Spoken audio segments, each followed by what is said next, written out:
Hello, everyone! As the camera shakes. Hello.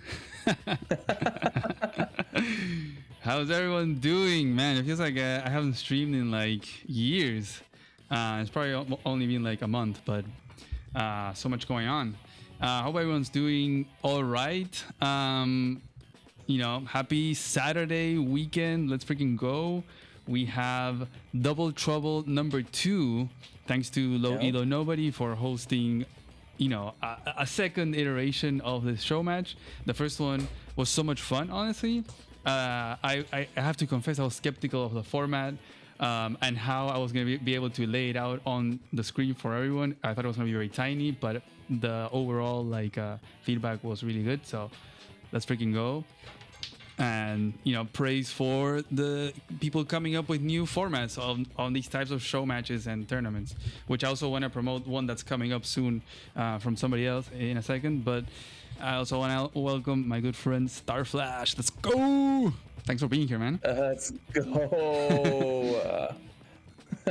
I'm like kind of surprised that we're only on the second episode. I feel like we should get more of these, but I guess not every player can play 2 games at once. Imagine if it's like a monthly thing, a recurring thing. Yeah, that'd be cool. But yeah, we're gonna start very soon. I think the players might already know what they actually already know what the matches are gonna be. So we only have a few minutes before it starts, and I wanted to first let you all guys know, okay, what we're gonna see, right? We're gonna see the winner of the last Double Trouble 2, which was Poland. Remember, it was Poland against New. Poland won.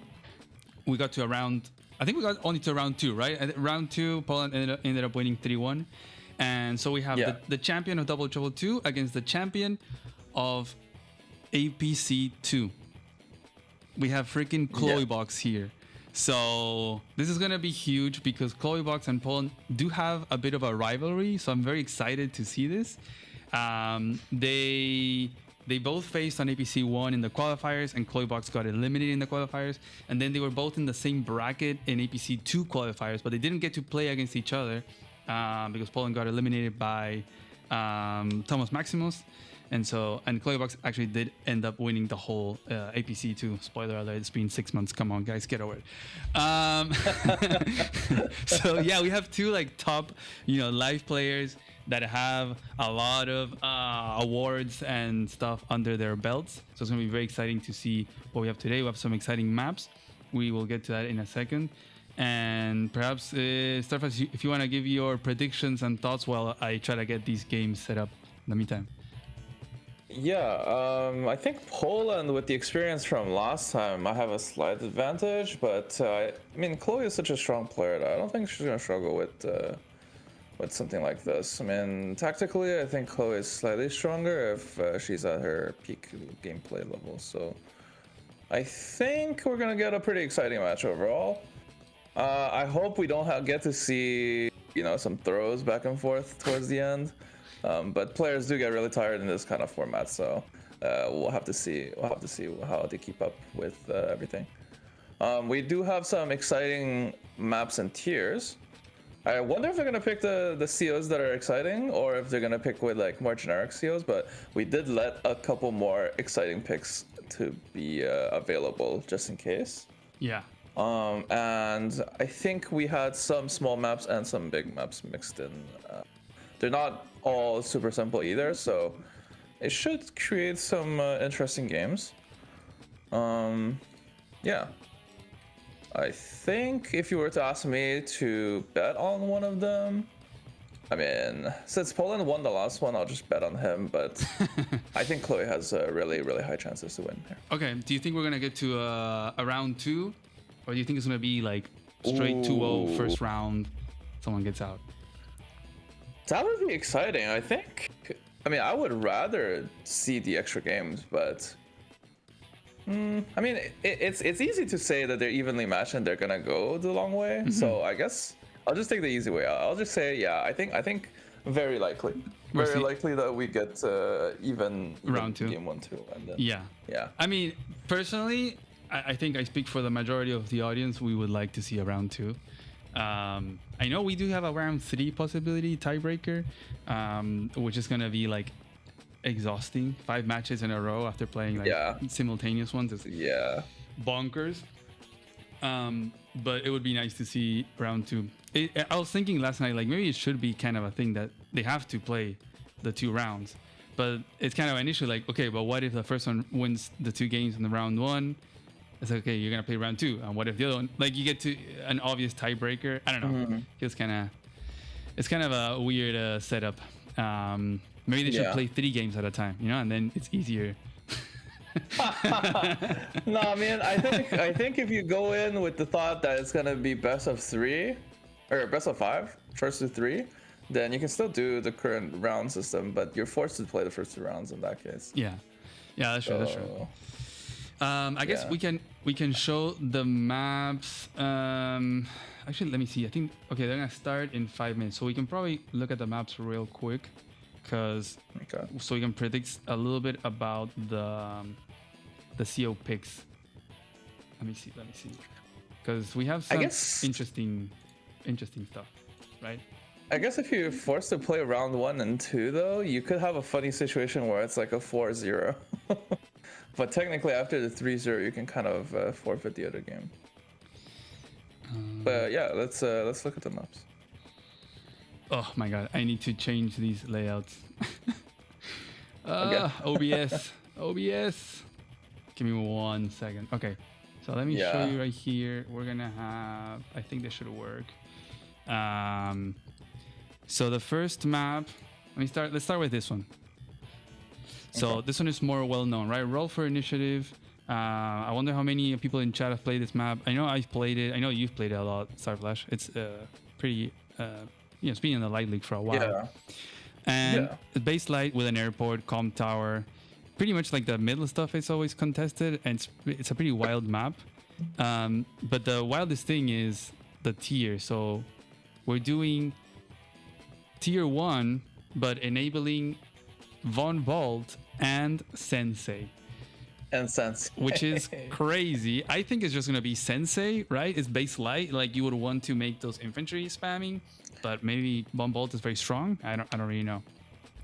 Yeah, it's very likely. I mean, the theory is that Von Vault is better than tier 1, so there might be some fights there. Like I can totally see Sensei get his tower denied for a while, and then you have 90 attack against Von Vault. So, but yeah, you're right that getting these infantry out might be quite nice, especially for the mid game. Yeah, I'm interested to see the matchup that ends up getting picked. Yeah, especially, and the copters, they're very far forward, so I wouldn't be surprised to just see Sensei mirror. So it's gonna be wild. And then we're gonna have at the same time this map, which is a very slight edit of one from Rise. It's called A Dreamer Longer Past There. Anyways, it's a base light with an airport, or 2 airports really, and there's this missile on a base, so you kind of have to decide, like the missile is going to help you deter this airport, but you have to decide when you want to delete it to get the base, but you also have to open the pipe seam. This path opens up for infantry and mechs, but this path opens for vehicles. So it's a lot of decision making to do here. And the tier here, we said it was tier 2 no max. Tier 2 with max band, yeah. So what do you think here? Kindle, Max? Sorry, not Max. Olaf, probably? Kindle, Olaf? Yeah, I mean, I think Low Elo Nobody predicted the Kindle versus Max matchup. I would really like to see an Eagle pick. I mean, I think that's like very, very unlikely, but it would be a very cool flex. Sorry, which one did you say? I was looking up the games. Oh yeah, I said Low Elo Nobody predicted Kindle versus Max, but Max seeing Eagle would be a cool flex. But Max is banned. Sorry, not Kindle versus Kindle Max. Olaf, right? I meant Kindle versus Olaf. Yeah, that's what I meant. So I guess Eagle could also be because no, actually, no. I was thinking of the missile locking airport, but that's not the case here. Yeah, I think we might see just Olaf, like at least from Poland. I feel like Poland would pick Olaf. He likes to go for a safe brawly pick. And ChloeBox, I never know. Chloe, I know she plays very aggressive, so she might go for Kindle, just because of that. And it looks like we have the games. So Oh my god, I need to set this up. And to no surprise, we have some picks in this map. Dang, how do I do this? Okay. So, spoiler for the chat, since we see it first before he gets to everything on screen. It is a Sensei mirror and a Kindle mirror. So, you know, at least we'll get to see an exciting Sensei mirror. Oh, I forgot to turn off the music, or else the site is gonna freaking explode people's ears. Well, I'll just provide a commentary while they don't see the screen. I mean, we're just proceeding with a pretty standard capture phase so far. So I don't exactly remember the opening you're supposed to do on Roll for Initiative, but it looks normal. Yeah. Okay, I'm gonna show the screen that meantime. let me fix it. Give me 1 second. It's not looking exactly how I want it to look. Classic production. Okay, I think Advanced Wars by Web production team. I swear I spent an hour last night doing this. It doesn't look exactly how I wanted it to look like. No. There's something about the zoom level here that is messing up. I was supposed to do 2 point. Okay, yes. Let's go. Yeah. It pretty much fits. It pretty much works now. Yes. There you go. Almost got it. Okay. Now let's talk. And let's go on. The players also put the correct. Well, they use matching colors. So yeah, we have Sensei mirror on Roll for Initiative here on the left side of the screen. Both ChloeBox and Poland went with Sensei, to none of our surprise. And we have on the right side, we have the Dream Path something map. They both went with Kindle, so I'm surprised they didn't go for Olaf. This is gonna be, it's like 2 very aggro COs against 2 very aggro COs as well. I'm really sad we didn't get to see a Von Bolt versus Sensei, but I mean, I guess it makes sense. Like, you're gonna pick the tier 0 CO probably. Yeah, I'm not sure what the thought process was with the Sensei, but I mean, it's a new thing for sure. I guess we have like a more standard match on the right side in a new map, and then we have a wild match on the left on a standard map, on a well-established map. Yeah. This is. I think. Sorry, I forgot to introduce. So ChloeBox is on the Uzians, on the blue thingies on both sides, and Poland will be red. So we're probably gonna use these for the entire day. Sorry, go ahead. Yeah, I was gonna say, I do think Von Bolt does have fighting chances against Sensei though, because like base light, small map, small income, Von Bolt is actually better than tier 1.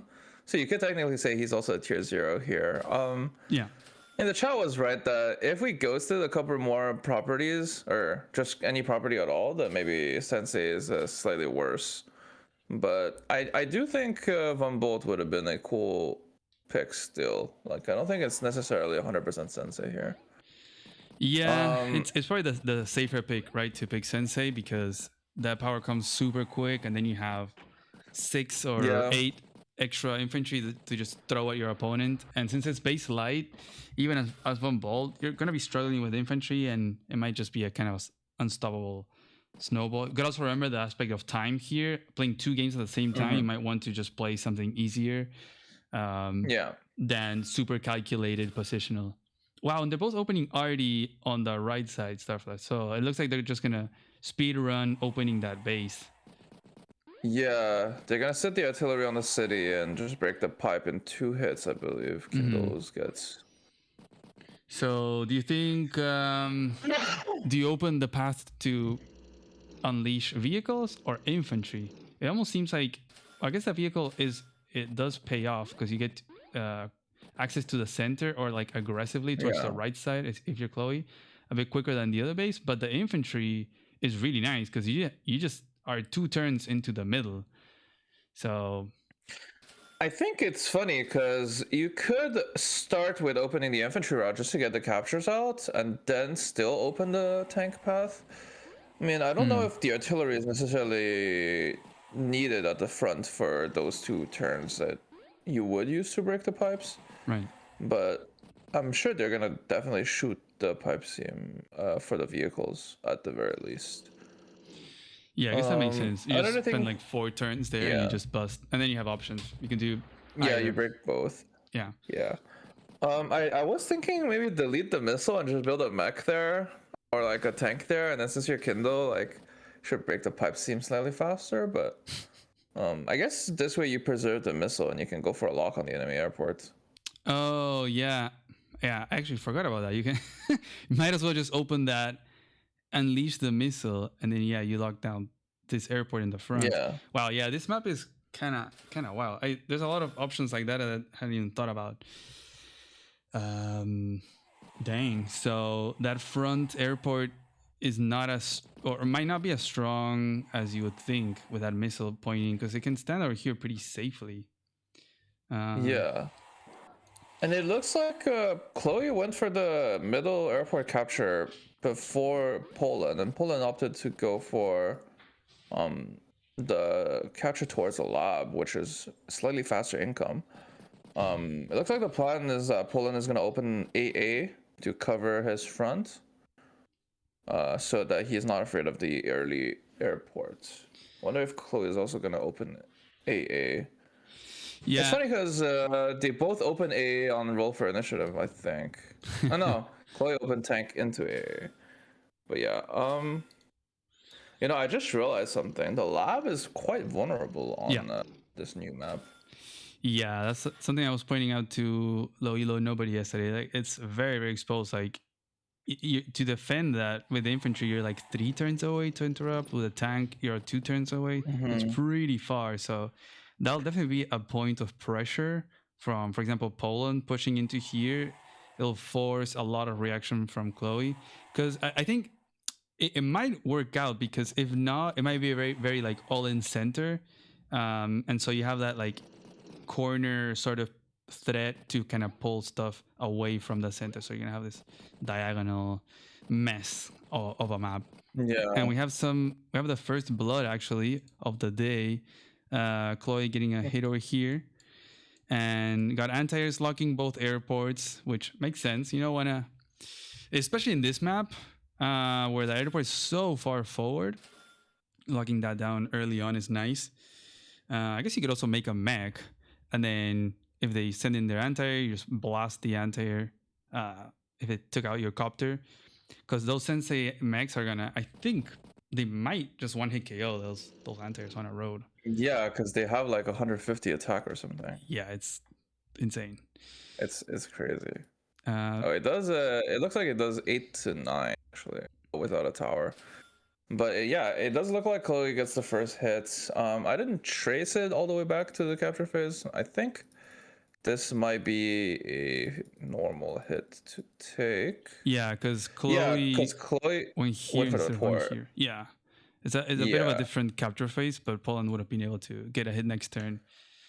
Yeah. So Poland just wanting to snatch this property in the front before it gets interrupted, but that infantry in this map, it's always like this, where you have most of your infantry flowing like vertically, so you get this pressure. It's kind of hard to defend, and so they might have to rely on that Sensei power to just replenish infantry numbers. The HQ threat is also very real as well, as this like streams downwards. For vehicles, yes, you get there in 2 turns from this one base. This other base is a little bit more awkward, and you have the airport. So it's gonna get tricky. All these infantry are gonna put a lot of pressure. I was looking at the comm towers here on the left, Starflash. Like, they're both getting interrupted, and I don't think they're gonna get it. And instead, like, the other player, like Chloe's gonna get the one on the right, and then Paul is probably gonna get the one on the left, right? Yeah, I think that's likely to be the case. But also, Chloe went for this interrupt with her tank, so eating a little bit of damage here, but does increase her charge twice as fast. This could be a play to get first COP, and you could swing a lot of the match. And I guess the other thing to point out about Poland's play for going for that forward city is the same vein. Once you get the first COP, if the opponent isn't able to step on your city, you can just spawn an active infantry. Yeah, that's true. But it looks like Poland's gonna have a very hard time defending his forward capture Oh, yeah. already. I think he's not gonna be able to stop it. Chloe can probably No. block with the 2 HP, and there goes your city. Yeah, that looks to be the case.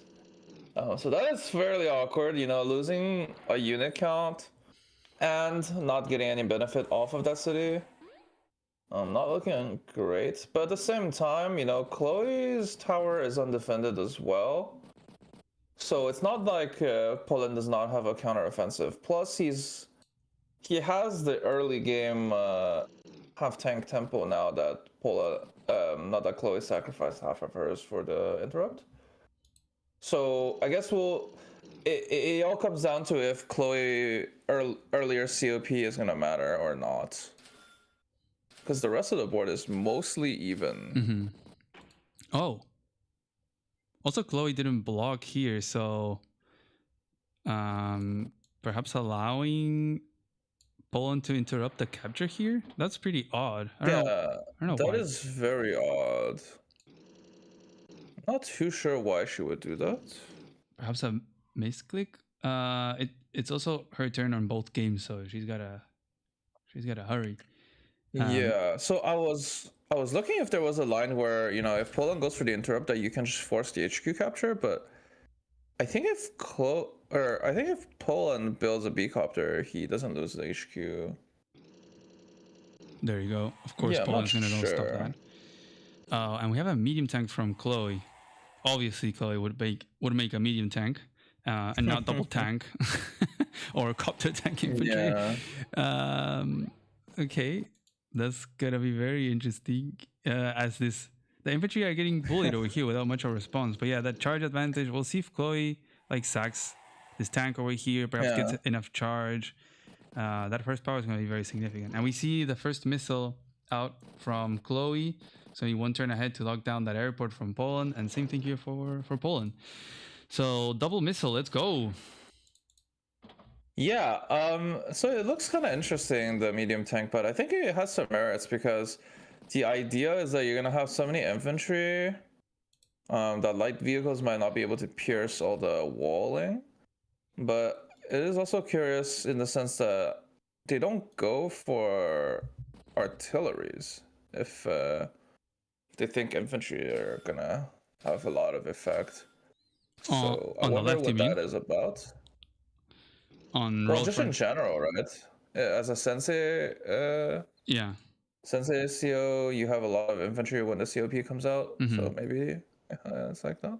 Yeah, those already are gonna be very important, but perhaps in a sensei mirror, it's a little bit less impactful. You know, kind of like a Sammy mirror. It's like when it's Sammy against someone else, she kind of has to rely on arties and mechs, but then in like a Sammy mirror, it's more a bit normal. It's like infantry and tanks. But in this case, like Poland already got a medium tank out. Although honestly, with copters, like freaking Sensei copters are so busted. They have 50% more attack. Like, come on. Yeah. So that medium tank is gonna get shredded by just a single copter. Yeah, it is kind of interesting because I think if you sack B-copters into the front with the AA active, you're probably going to want tanks to reinforce. But going medium tank means that you don't have as many light vehicles to attack the enemy anti-air. So, you know, maybe ChloeBox is looking for a HQ attack, like to force one instead of playing a tactical game. Yeah, it's interesting. Just trying to brute force into the HQ and hope that Poland doesn't have time to respond. Exactly. Looking at this other game though, it looks like because Poland opened AA, he has his AA closer to the enemy's HQ front, and was able to lock down the airport before Chloe could build a B-copter, while as ChloeBox opened tank, so now Poland has a B-copter on his weak side, on the forward airport pre-built. So that looks quite nice for Poland, you know. There's not going to be any AA to defend in that region, so everything is kind of a free hit for the B-copter. It's really kind of nice for him. Yeah, true. Chloe's gonna probably have to build a copter up top. I mean, yeah, there's definitely gonna be a free hit for Poland, at least on this infantry on that Yeah. city. But Poland's gonna have the advantage of those copters for sure. This is gonna be pretty significant. Also, having the middle. Yeah, exactly. It doesn't look like Chloe can reinforce her missile at all to lock. Because, you know, if you walk forward, there's every vehicle pointing at the city pair at the center. I would consider Poland advantage in both games because of this. Like, because Chloe didn't force the flip, it feels like Poland wasn't actually punished for his forward infantry investment. And you can see that he is slightly ahead on capture game on roll for initiative because of that mistake. So yeah, I would say that Poland is slightly ahead on both games right now. We'll see how long that lasts. He doesn't really have an exact answer for the medium tank, but it might just be copter spam. I kind of feel like I prefer Chloe's position on the left side. Like in a couple of turns, this is looking kind of scary for Poland because on the left side you have 2 tanks for Chloe, and only now Poland made a tank to answer it. I guess he could swing this 8 HP, but not really because the medium tank can catch it on the way there. And there's only like a recon, a couple of infantry. Now that airport is going to be unlocked because of this tank present, and then at the same time you got this medium tank, anti-airs, and infantry strolling downwards into Poland's HQ.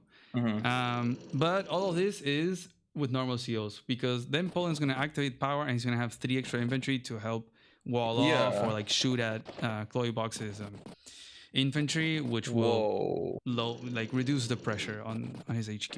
Yeah, and he's just going in. He's going to expose 2 vehicle hits. Yeah, because Chloe went for the medium tank build, she can't get multiple hits out. So this is actually quite a nice attack, taking out the capture. And it blocks the anti from shooting at the copter. Yeah, the medium tank isn't able to take out the tank, so it is quite nice. And this prevents pretty much all the capture pressure for the next, 2-3 turns. And if you look at the left, I know you were saying that Poland doesn't have that many unit count, but after he takes out the forward infantry, he could go for some sort of joint cap or something, and it forces the ChloeBox tanks to answer. And if Chloe is hitting with tanks, they're gonna get slapped by Poland tanks, right? Like, I guess there's nothing to interrupt the left side cap, and there's nothing to interrupt the 6 HP either. There's only tanks. Yeah. Perhaps Chloe needs to get that power this turn. She's gonna be 5k away.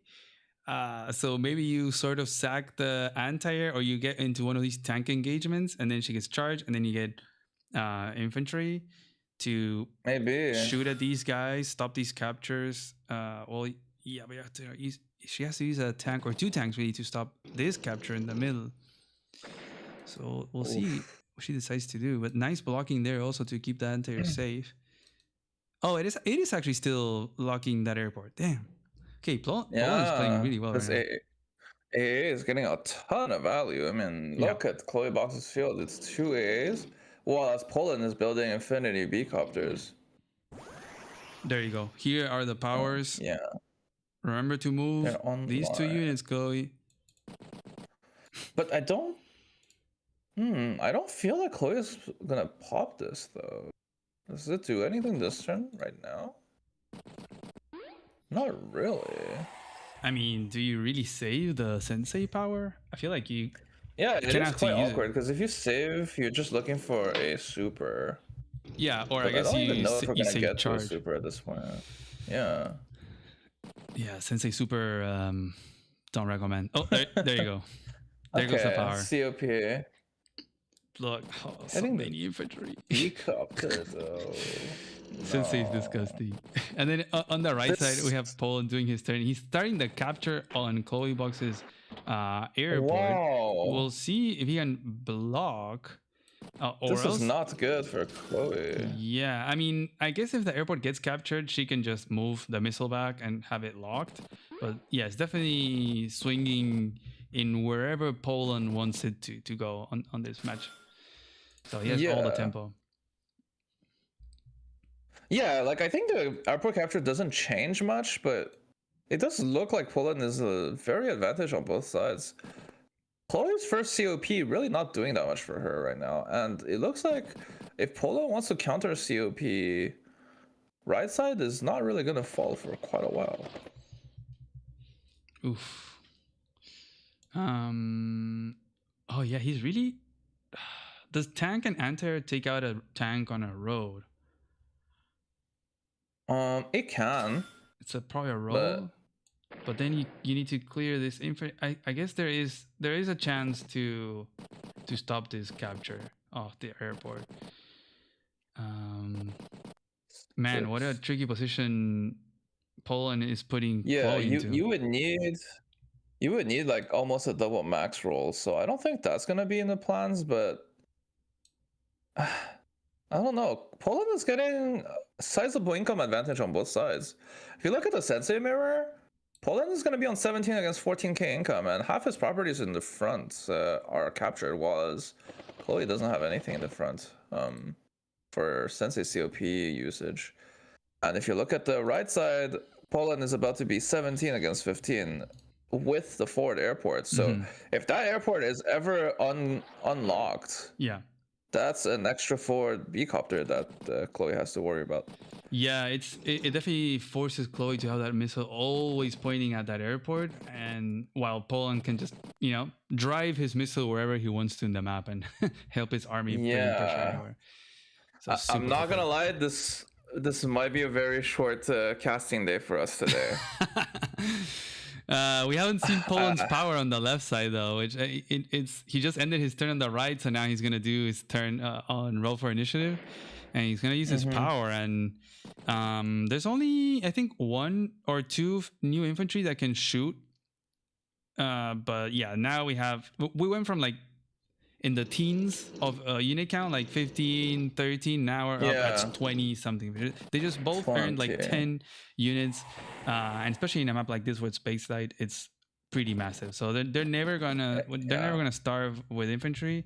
And I don't know if people noticed, but Poland had been base keeping quite a lot on this map on roll for initiative, and that's the thing with Sensei. Like, you don't really care. Like, you can base skip. Like, well, it doesn't even matter. You use that money that you have to make more vehicles, and then you're gonna get the infantry anyways because charge equals money kind of thing. So it's like it doesn't matter. You can just base skip. You just never build infantry. You get them for free. It's pretty funny. I thought I saw infantry 1-hit KO an infantry on the mountain, but the infantry was 5 HP, so not quite as surprising. But it looks like Poland is sacrificing tanks to get damage on the. Wow, my God! I mean, it's those Sensei copters with that power. The medium tank is kind of neutralized, but both P-copters are in range of AAs, and Chloe has a third one on the way. Yeah. So I'm not too sure about this attack, although it does slow her down a ton.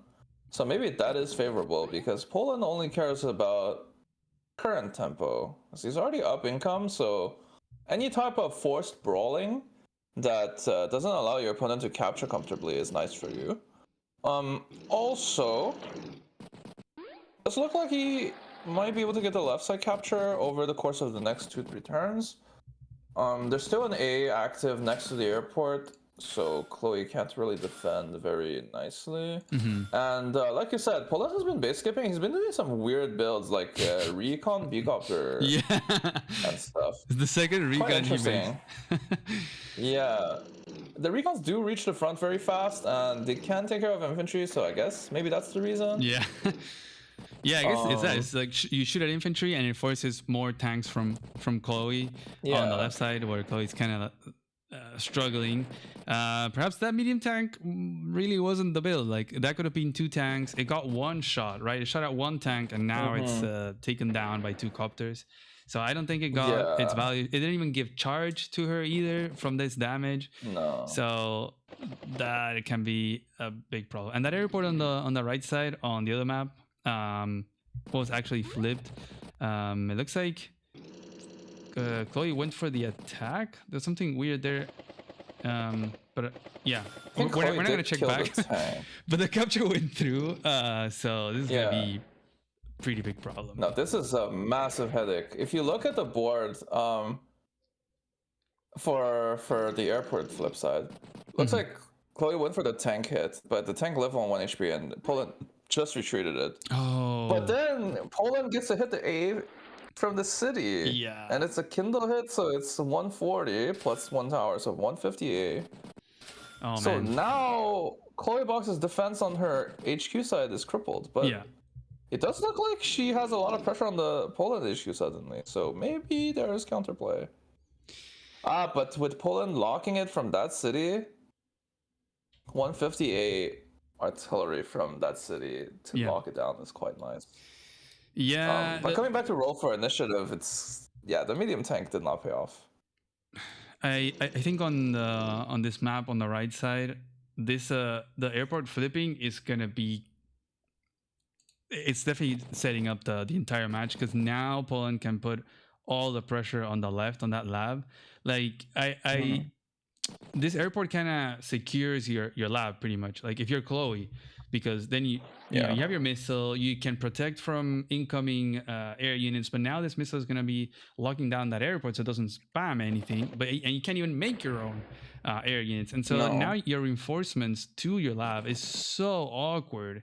And while Poland can just stream everything, like this airport is 2 turns, this other airport, okay, it's, you know, missile locked, but you're going to have this conga line of units going towards Chloe's lab, and so all her resources are going to be drained just to not lose instead of winning. So it's not looking very good.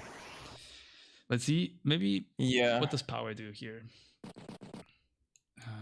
Another thing I wanted to point out is that on the roll for initiative, Chloe is going for some hits with infantry that do not keep her infantry at full HP, so captures are not going to come through. I wonder if that's like kind of a mistake, because if you don't flip Sensei City, it's going to be quite nasty down the line. Yeah, it looks like Chloe can start her own capture on the Poland airport though. On the right side, do you see this? Oh yeah, 1 HP B-copter could be killed by reinforcing units. Let's go Urban there Blight. You go. Dang. Very cool. Urban Blight plus B-copter hit actually clears it. Wonder if Poland can reach it? I don't think he can. Oh yeah, he can. He has to kill the 6 HP infantry, but Chloe can block. I think he can block, with a tank there, and then and then reinforce with the own airport B-copter too. Oh, even since the because Poland units are from here. Okay, so they're switching airports. Wow, I did not think this map was gonna evolve into this, but let's go. We're getting a game here. I guess if you had your arty on this side, you could even be pointing at that base. That could be something to consider. Well, there is the issue that Poland has COP active, so could deny this for another turn. Poland can also walk his artillery forward to maybe lock that airport. I just don't think that he can put out enough blockers to actually fully lock down with the artillery. Yeah, I think you also have way too many units here for Chloe. You have like 4, 5, 6, 7 infantry. Poland has 4. Yeah. So exposing himself, like using these as blockers, then Chloe can just shave them off, and you have a lot of properties. But yeah, that airport blade is gonna stop that airport cap for 1, 2. Perhaps Poland can use these copters to attack here, and then you have the missile behind protecting from counterattack from these other copters. So she perhaps will get 2 hits right here, boom boom, on these 2 tanks from Chloe. Just gotta make sure that missile can be protected, and that movement, it just sucks, man. Like, where do you put that missile? it's so awful. If you take a look at the left side though, it looks like Poland tried to sacrifice his tank HP on the left to hit Chloe's tank so that his AA stays with impunity, and it looks like now his AA might be getting some value because Chloe was forced to interrupt the city on the left that had 1 capture point remaining. Oh dang. Yeah, and with this income lead, that doesn't look like it's ever gonna get flipped because Chloe's infantry are all less than 10 HP. Literally only the new one is 10 HP. Everyone else is injured, And it looks like Poland might get this calm tower as well. Yeah. It's kind of spooky. She would have to interrupt here. There's less and less Poland units at his HQ, so... And his airport is not locked, so there might be some sort of counterplay. We'll have to see Damn, and what ends up happening. the army on the right side for Chloe on roll for initiative is getting a little scary. You have those double anti-airs. For sure. And she has that power ready, and she's been saving that charge. So it looks like looking to do like a chain of powers, or perhaps saving for a super. Who knows? Super would be pretty funny, but mechs are very, very slow. So it's very situational. Oh, okay. There we are. There we have the answer. Okay. Just more. Yeah. But wait, if you look at this infantry, I don't think it's gonna get interrupted. Yeah, it has only 3 capture points left, so Poland does still get that city on the top left. Yeah. The com tower was stopped, so Chloe stopped her own capture to stop that com tower gap. Yeah. But yeah, like capture wise, it's very tricky. That's the thing when you play against Sensei. It's hard to capture anything once those powers start rolling. Yeah. I do see a lot of potential here on the right side. You got 1 infantry like stepping on Poland city, so that's 1 less infantry that he gets to create. So we'll see what happens here, but she definitely needs to start joining some of these injured with the freshly 9 HP made to get some 10 HP and get some captures. This HQ threat, I think, is going to be pretty dangerous. Like hers is more... Poland really needs to get vehicles there. Yeah, her HQ threat is more real than Poland's HQ threat. At least that's my opinion right now.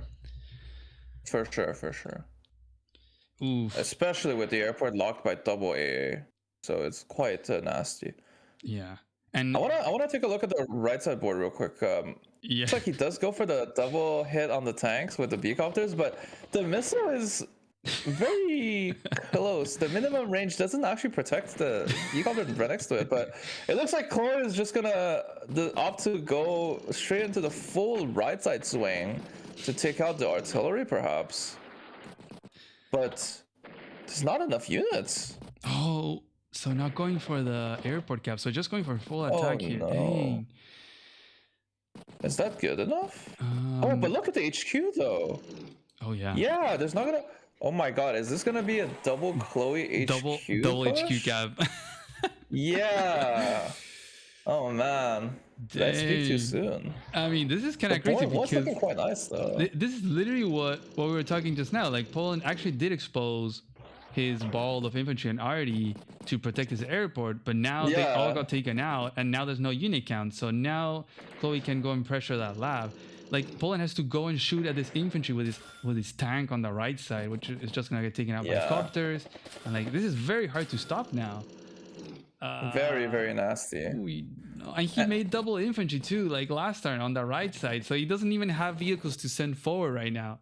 No. It's bad. It's bad. The greed. Oh, Poland is joining his Sensei infantry. It's going to be a neo-tank buy. Oh, wow. I was just thinking he's not really sending any vehicles to his right side, but with this neo able to take out AAs, it's going to be quite nice. Yeah. I think, if anything, the left side board is mostly stabilized in the sense that I don't think anybody is going to claim victory anytime soon. But...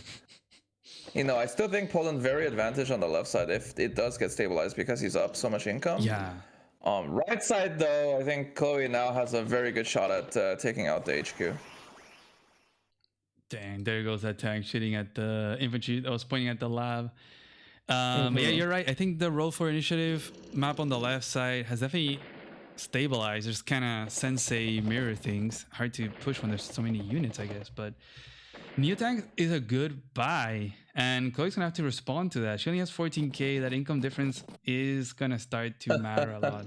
She needs to send copters. It looks like Poland is gonna get the com tower on the left side, and even maybe threatening to get them on the right side, but I doubt it because there's a lot of Chloe infantry there. Oh my god, it's just gonna be like spam of infantry slamming against each other for the next couple of turns. Like, just look at this avalanche coming. I think the problem on both boards is that Chloe is kind of running out of vehicles as reinforcements. Like, the only things Chloe have reinforcing the HQ push is infantry for now, on the right side hand, or on the right hand side rather, and she can't really feasibly attack both B-copters that Poland has. So I think the lab pressure is gone mostly.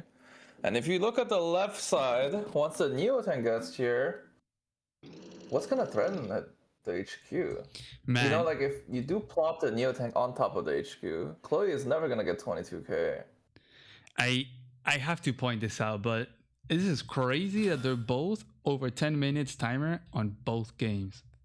These two these are mad people. I don't know how they do this. This is crazy. They are playing on turbo mode right now, insanely fast. There's always units moving. It's crazy. I mean, this is why this type of tournament is very, very enjoyable, right? There's always action. That tank is getting taken care of on the right side on the lab. You know, that Poland tank is gone. But yeah, I think you're right. Like the pressure might just go down a little bit on that lab because you got the 2 copters. Now Poland can start building more copters on that airport since that capture never went through. And Chloe might run out of units. Like you can see there's not a lot coming in vehicle wise from Chloe. Like only copters are coming in. There's no tanks being built that are coming or antis or any of that sort. But I also wanted to point out like Chloe's lab. Like there's that one already. Nothing. It's bare bones. Yeah. And if you look at the roll for initiative map real quick, Poland actually found a wall break and now takes out the double ChloeBox B-copter at her airport. So. Oh no. Dang. Are we back? The 2-0 is back on the menu, boys. Dang. I mean, Poland. You have all these cities being blocked from Poland, so he can use his power. I don't know if he can get the charge enough for a power right now. But I don't think he's getting the last 1k. That's I think he desperately needs it because look at this ball of units. Like, yes, there's a Neotank, but if Chloe just smothers Poland with the unit count, just throwing it around this Neotank and it's just shooting at injured stuff. This is gonna be a problem. You know Poland. what? I think if he hit his 9 HP infantry into the city 9 HP infantry and then send his 4 HP infantry to sacrifice, he would have had COP. But now that he took out the 2 HP infantry, he's not getting COP. Yeah, he just passes. And now all of his cities on the right side are gonna be stepped on. No. So he's not gonna be making any infantry, and HQ threat is gonna be pretty real. He can join infantry to be in range of that HQ at full health. And he moved his tank off his HQ, dude. The whole point was to keep the tank on the HQ so that nobody can step on it. But now, look. No, Poland. But Chloe has to block that Neotank. She has to make sure that Neotank doesn't move any further. And Poland is also made a medium tank, so he's probably planning on unloading it somewhere around here. So even if the Neotank is blocked, there's still a way to drop off units. There she was gonna try. Oof. Okay. Oh, okay. So not being blocked, that Neotank can still roam around. And I'm guessing we're gonna put the 3 HP B-copter to block the lander. The lander? Oh man.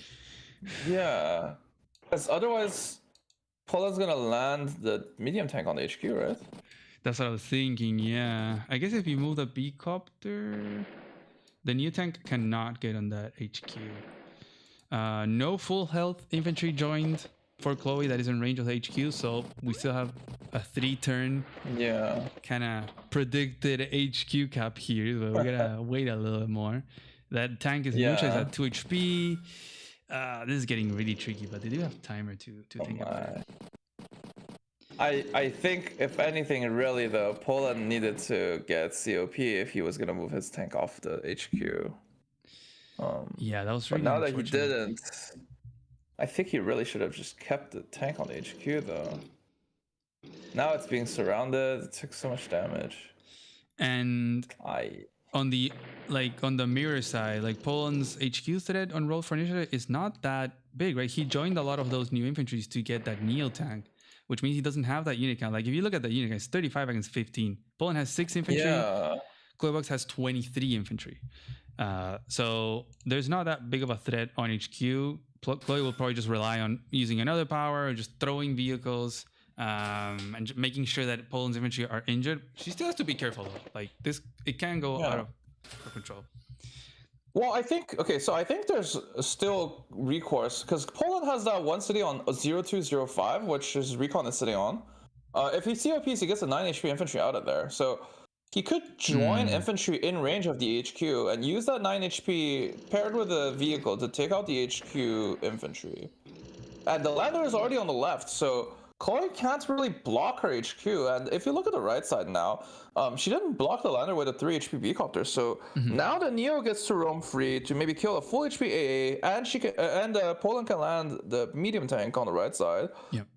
Or the Neo tank can try to take out the 3 HP B-copter, but in any case, it's gonna be next to the HQ. So it will be able to defend the HQ from any capture attempts. Oh yeah, true. That's probably the best thing, because I was thinking you take out the 5 HP anti-air.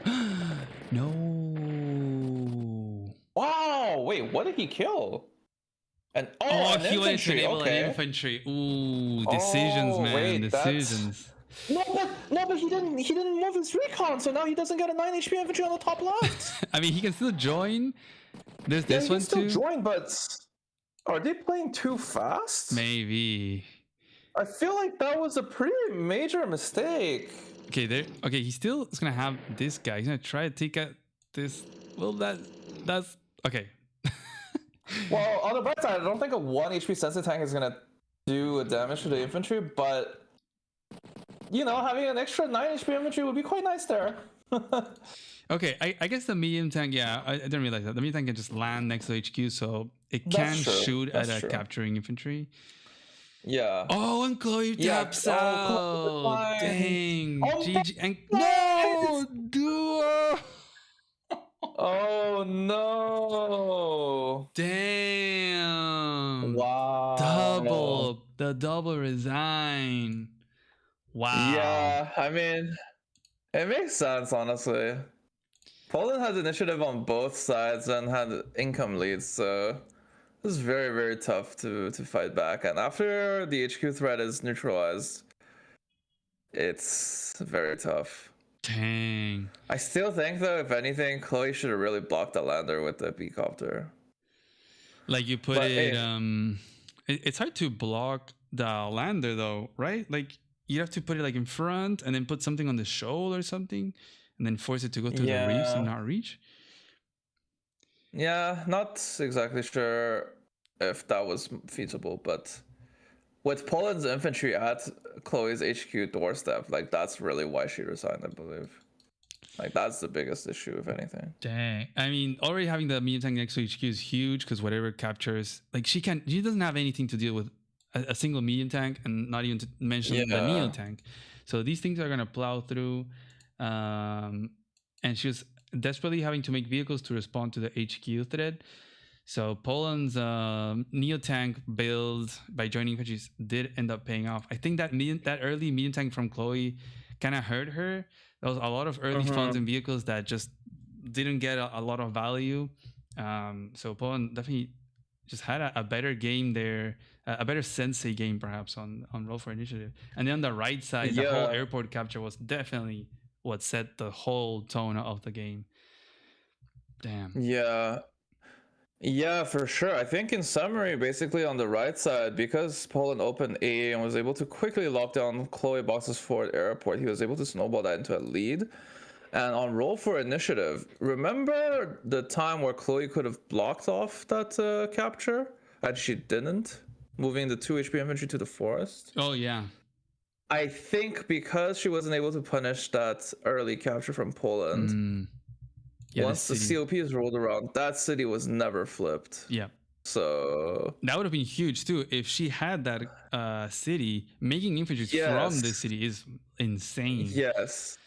And also during the whole game, Chloe was not keeping her infantry at 10 HP, so it was never helping her be in a position to flip that city either. And because like you said, we built a medium tank early game, we didn't have a lot of light vehicles to take care of these swarming infantry. So wow, maybe maybe recon spam was indeed a play. Damn. But I guess that there's also the fact that Poland was able to lock down Chloe's airport earlier game on roll for initiative also. So I guess that's true. if you remember, Poland built 2 B copters and Chloe couldn't build any. So I guess kind of a similar theme on both sides. Poland opening with the AA lock strategy and going unpunished for the early game greed. So gets more income and gets a better board state for his own airport. Dang, wild matches, and it looks like they're actually gonna play round 2 just for fun. So let's go. Okay. Hype. I was hype. kind of sad that this was gonna end right here now. But yeah. Yeah, I thought it was gonna be a short cast. But yeah, low elo nobody here is saying that they're gonna play round 2 for fun. $25 to the winner of each map. So an added $25. Okay.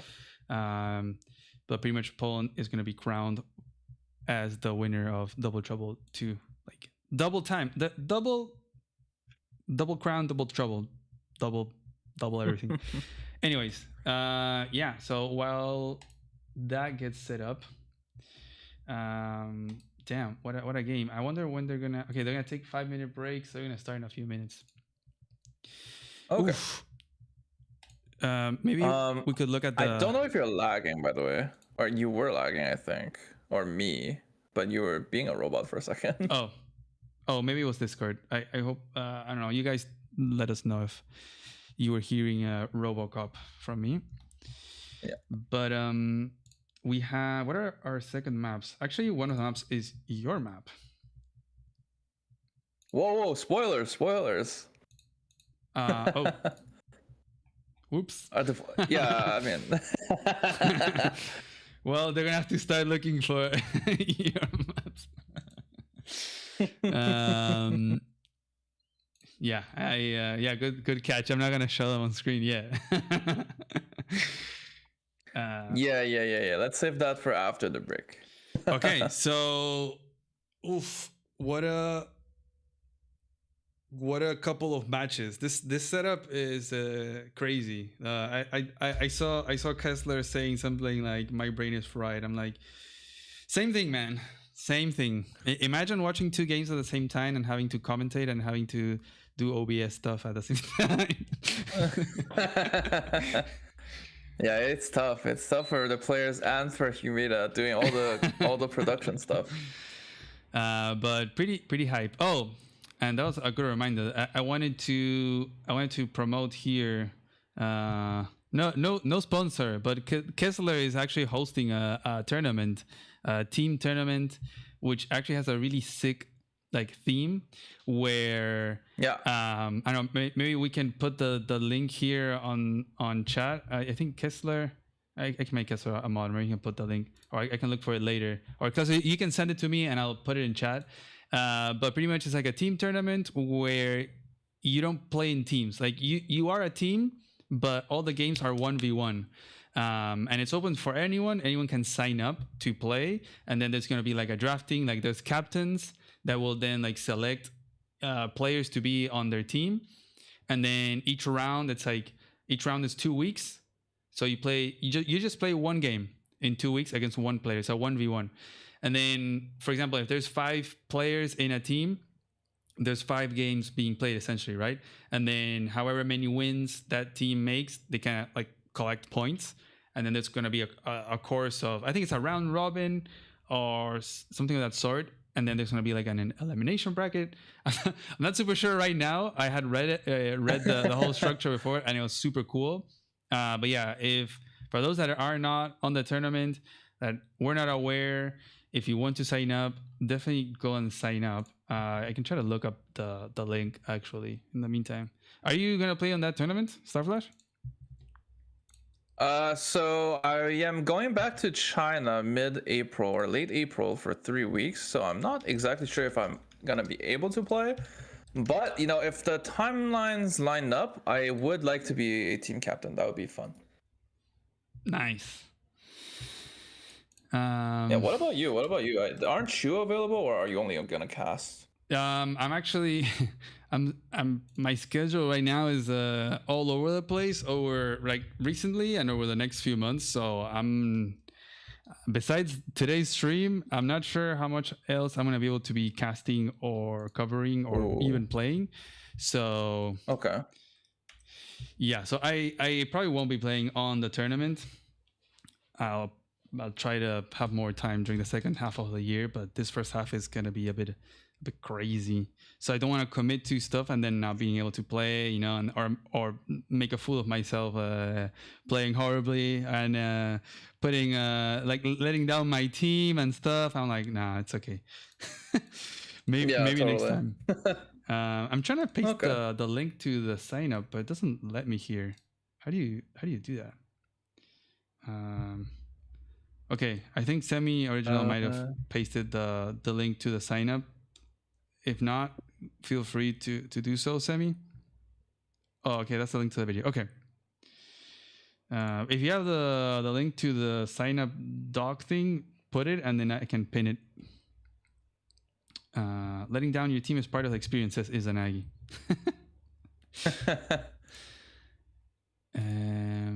We should probably. Oh, also, I think I'm gonna try to reconnect on Discord to see if it fixes the issue. But, okay. I'm gonna disappear for a second, real quick. Okay. Anyways, thanks everyone for showing up. Let's go. I see a lot of people in chat. Okay. Christian, random commenter, Astaroth, at Yard, So for Rent, always there, Captain Johnson, Dimi K, El Famoso Dodo, which is French, Advanced Wars YouTuber. For those that speak French, you should check him out. You got Content, Advanced Warrior. Oh, I haven't seen you in a while, Advanced Warrior. Let's go. Hope everything is all right with you. Let's go. I have a lot of people in chat. Also wanted to say, oh, where's Starflash? Starflash's gone. So I'm still getting you to robot on Discord, so I'm not sure if you also need to reconnect or something, but it seems like the stream isn't lagging at least. But yeah. It's kind of weird for me too. Me restarting is gonna be a little bit awkward. Am I still very robot? Yeah, it's still very robot-y for me, but it doesn't look like people are affected on the stream at least. Okay. So maybe just do it during the break or something. Well, if we do it, it's gonna have to be now. Start 5. Okay. Okay, so we're gonna have a couple of minutes. So let me try rejoining the voice call. Okay. Okay. Let me do this.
Okay, so now people can hear again. Hopefully you still hear me well. It's probably yeah, I do.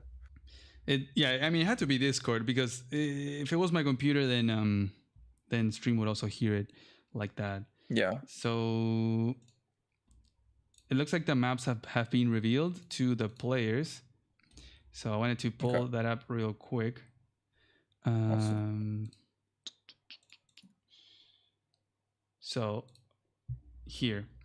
So to start off, we have FT Fantasy, which is Starflash's map. This one has been on the Global League a lot. It's 3 base, it's very low income, and then your airport is back here, which you have to make a black boat. So essentially, you're going to be playing 15 turns at least, or maybe the entire game, just with land units. And there's like it's kind of awkward to front switch as well. So a lot of like slow pushes, a lot of infantry fights in the middle. You got this annoying black boat blocker thing. And what tier are we doing here? I don't remember what we settled on the end. We have tier 3 from Live League, which is kind of weird because it's like tier 3, no Kindle plus Eagle. Something like that. Yeah, Eagle is allowed on tier 3 here, I think. And then we have Unfathomed Forest, which is a map made by Voice of Akasha. It's a base light double airport, very low income as well. And this one is tier 1 from Live League, which I think it's everyone except Von Bolt. Oh, but also Sturm. Is Von Bolt banned? Yeah, Von Bolt is banned, but Sturm is allowed, which is crazy. Sturm is open. Yeah. So this is gonna be fun. When I thought about it initially, I thought it was gonna be Von Bolt open because it's open in GL, but I guess with the Live League rules, Von Bolt is banned from base light. That makes Sturm a little bit more powerful. I wonder if Sturm is gonna be picked here.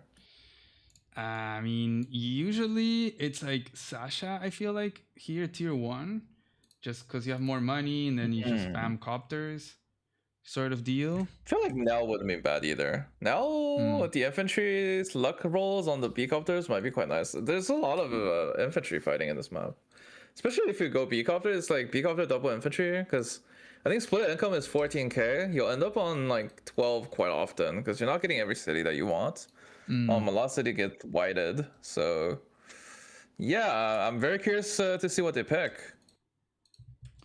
I mean, Sturm, I wonder why he's allowed, honestly. It's such a random thing to have him allowed. He was allowed in Global League, and he wasn't like OP, but I think it was because he was being kept in check by Von Bolt. Now that Von Bolt is banned, he might be a lot better. That's pretty hilarious. Oh, so Von Bolt was allowed with Sturm there. Oof. In Global League, yes. Right. I mean, if it's Von Bolt and Sturm, would you go with? Do you go with Von Bolt still? I feel like if Von Bolt was open, you would just pick Von Bolt.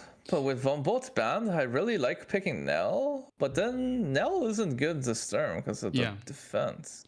Yeah, I wonder if you still do Sasha and Sturm, and then Sturm just never gets his powers. And so you're just playing against a seal that has extra defense and lower attack. And it's funny that he's allowed, and probably because there's like no forests, like there's nothing really slowing down tank movements or infantry. Like there's not much that Sturm gets from his extra movement. Always a little bit he will get, but not significant as much. And then his low attack is pretty bad. His copters are also really bad. So the fact that it's such a copter prevalent map makes him less good. We'll see. Sasha versus Sturm would be so cool to see, not gonna lie. Yeah, for sure. Such a unique matchup. And I think they're gonna start in like a minute from now. So let's do a poll in chat and see what you guys think. Okay, I just took a look real quick. So if you have one tower, a Sasha, and you're hitting a Sturm V-copter, you're doing 5 to 6. And if Sturm is hitting you, he's also doing 5 to 6. So Sturm V-copter is actually not terrible in general. Yeah, it's like equal, but the thing is that the copters don't get that extra defense that he wants from like cities and stuff. Yeah, he doesn't get to stack defense, but they're still quite tanky, and because the base damage values are so high, having slightly lower attack, it's like okay-ish, because you're never gonna one-hit KO B-copters unless you're like Max, right? Or Eagle, I guess. But since you're staying in the 2-hit KO range, doing 6 damage or 8 damage, the difference is a lot smaller than you would expect. So I was thinking, what about the anti-air action on copters to Sturm? How does that look like? Actually, yeah, Sturm might want to spam out AAs, because that's gonna be quite nice. Let me see how much damage. I was thinking, like, how much does a Sasha anti-air do to a Sturm copter? Oh, it should still one-hit KO. Let me see. Yeah, so with 1 tower, it's guaranteed KO. But 0 towers, you could do 9. But if you were to do a Sturm AA against a B-copter, oh, it's the same thing. You still need 1 tower to KO, guaranteed. Funnily enough. Oh man, I have this set up. Why is it looking so bad on my screen? You can't see the game because it hasn't started. Well, you know, it has started, but I'm having trouble with the setup here. Oh man, we really need a better setup on the side for this, because this is like insanely bad. Like I'm gonna show you guys what I'm trying to deal with right now. Yeah, I'm trying to fix this. So maybe in the meantime, Starflash, you can comment in whatever you want while I try to fix this. Yeah. I'm trying to pull up the games so that I can look at the same time.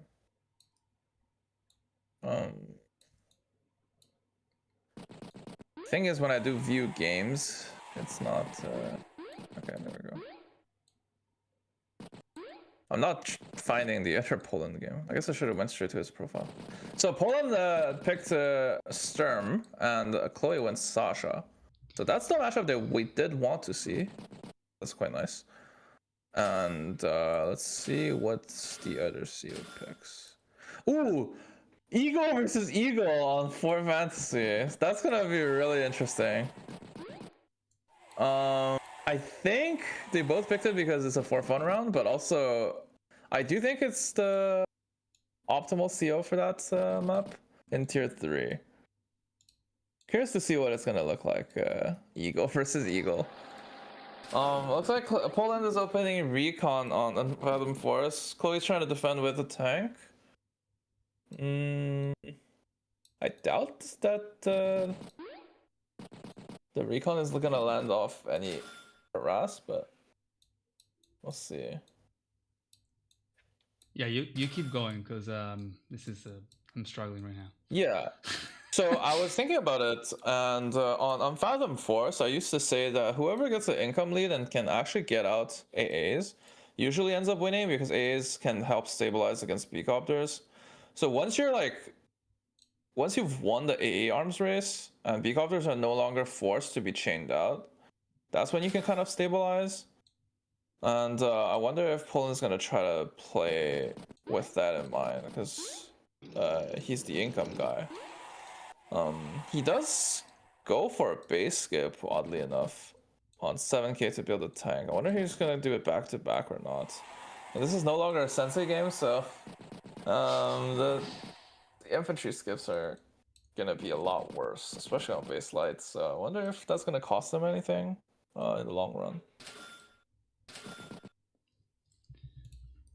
Okay. Also, there were some cityscape shenanigans on this map, if I remember correctly, but I don't know the exact line anymore. It has to do with the 3 chain that leads to the enemy HQ. And I think the furthest most city can be captured without being interrupted in certain ways, but I don't remember exactly what it looks like. On Foot Fantasy, it looks like they're both opening very similar ways. And Poland's actually going for the lab city which is generally speaking a trap, because you can open a vehicle and kill it. Does look like he's opening his own recon to stop Chloe from doing the same, but ends up base skipping again. So Poland really going for a lot of base skips. Oh man, I just fixed the setup. Thank you. But dang, yeah, I was semi hearing what you were saying. We have an eagle mirror on FT Fantasy, crazy. Yeah, and kind of surprised too. But then we have Sasha versus Sturm on the right side. Let's go. That's so cool. It's gonna be really interesting. Yeah, and Poland already just like stepping his recon on the city and blocking that capture. I mean, for every turn that he blocks the capture, that's 1k difference that it makes. Yeah. And the Sasha tank can only do 4 to 5. No, really? To the recon? That's crazy. Yeah, so you know, if it does 5 damage, it's 2k damage. So it's actually not even that bad. Those Sturm recons, they're such a pain. But it's crazy because in this low income, every like that extra 1k that Sasha's gonna get at just being 10k is pretty significant. I do wonder if this is gonna end up being worth though, because like you are using one of your early game builds for it. I did 4. He low rolled. You definitely don't want to shoot at it with infantry. Please don't. Just keep your infantry alive and well. We're no longer playing Sensei. Please do not shoot the recon with your infantry. Yeah, probably just leave that guy in that city, and she has to send that other tank that she just made down south because there's a Sturm tank down there. But I think it's kind of okay for Chloe. The recons on this map are pretty neat, I gotta say. Like the fact that they're cheap, they get there fast, and they force a tank build when you're always trying to make copters. It's such an awkward balance on this map to know what vehicle to build and where to send it. You just never have enough, and it's really, really tough. So those recons can sometimes put that pressure. Oh my god, look at that movement of that recon. That's crazy. That guy can just pull back. I think what's gonna happen though is I think he's gonna just go slap infantry, but the recon hasn't gotten that much value if it's going to slap an infantry and dies now. So maybe he does pull back for at least a turn. He does already achieve the stopping the 3 chain, so that's quite nice for him. Ooh, and Poland can sit that tank on the city that's like in between mountains and forest, preventing. Oh my god, yeah. That's nasty. Yeah, I guess the vehicle movement thresholds are slightly changed, because if you look at this, a normal CO's tank would not reach that mountain city. It would only be able to reach a forest. So that is nice for Poland. And we have more recon action on FT Fantasy from both players. Yeah, so like I said, because Poland went for the forward city, it gets killed by a vehicle plus infantry. And Chloe opted not to go for it because Poland's recon is built in time. I do wonder if it's a case of Poland's infantry is just dying for early capture and gets punished again, or if he will be able to keep it red.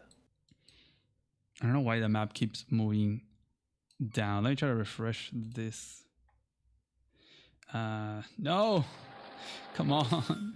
Advanced Force by Web. Why are you torturing me right now? Come on. There's exactly 50 people watching this. Don't let me down now.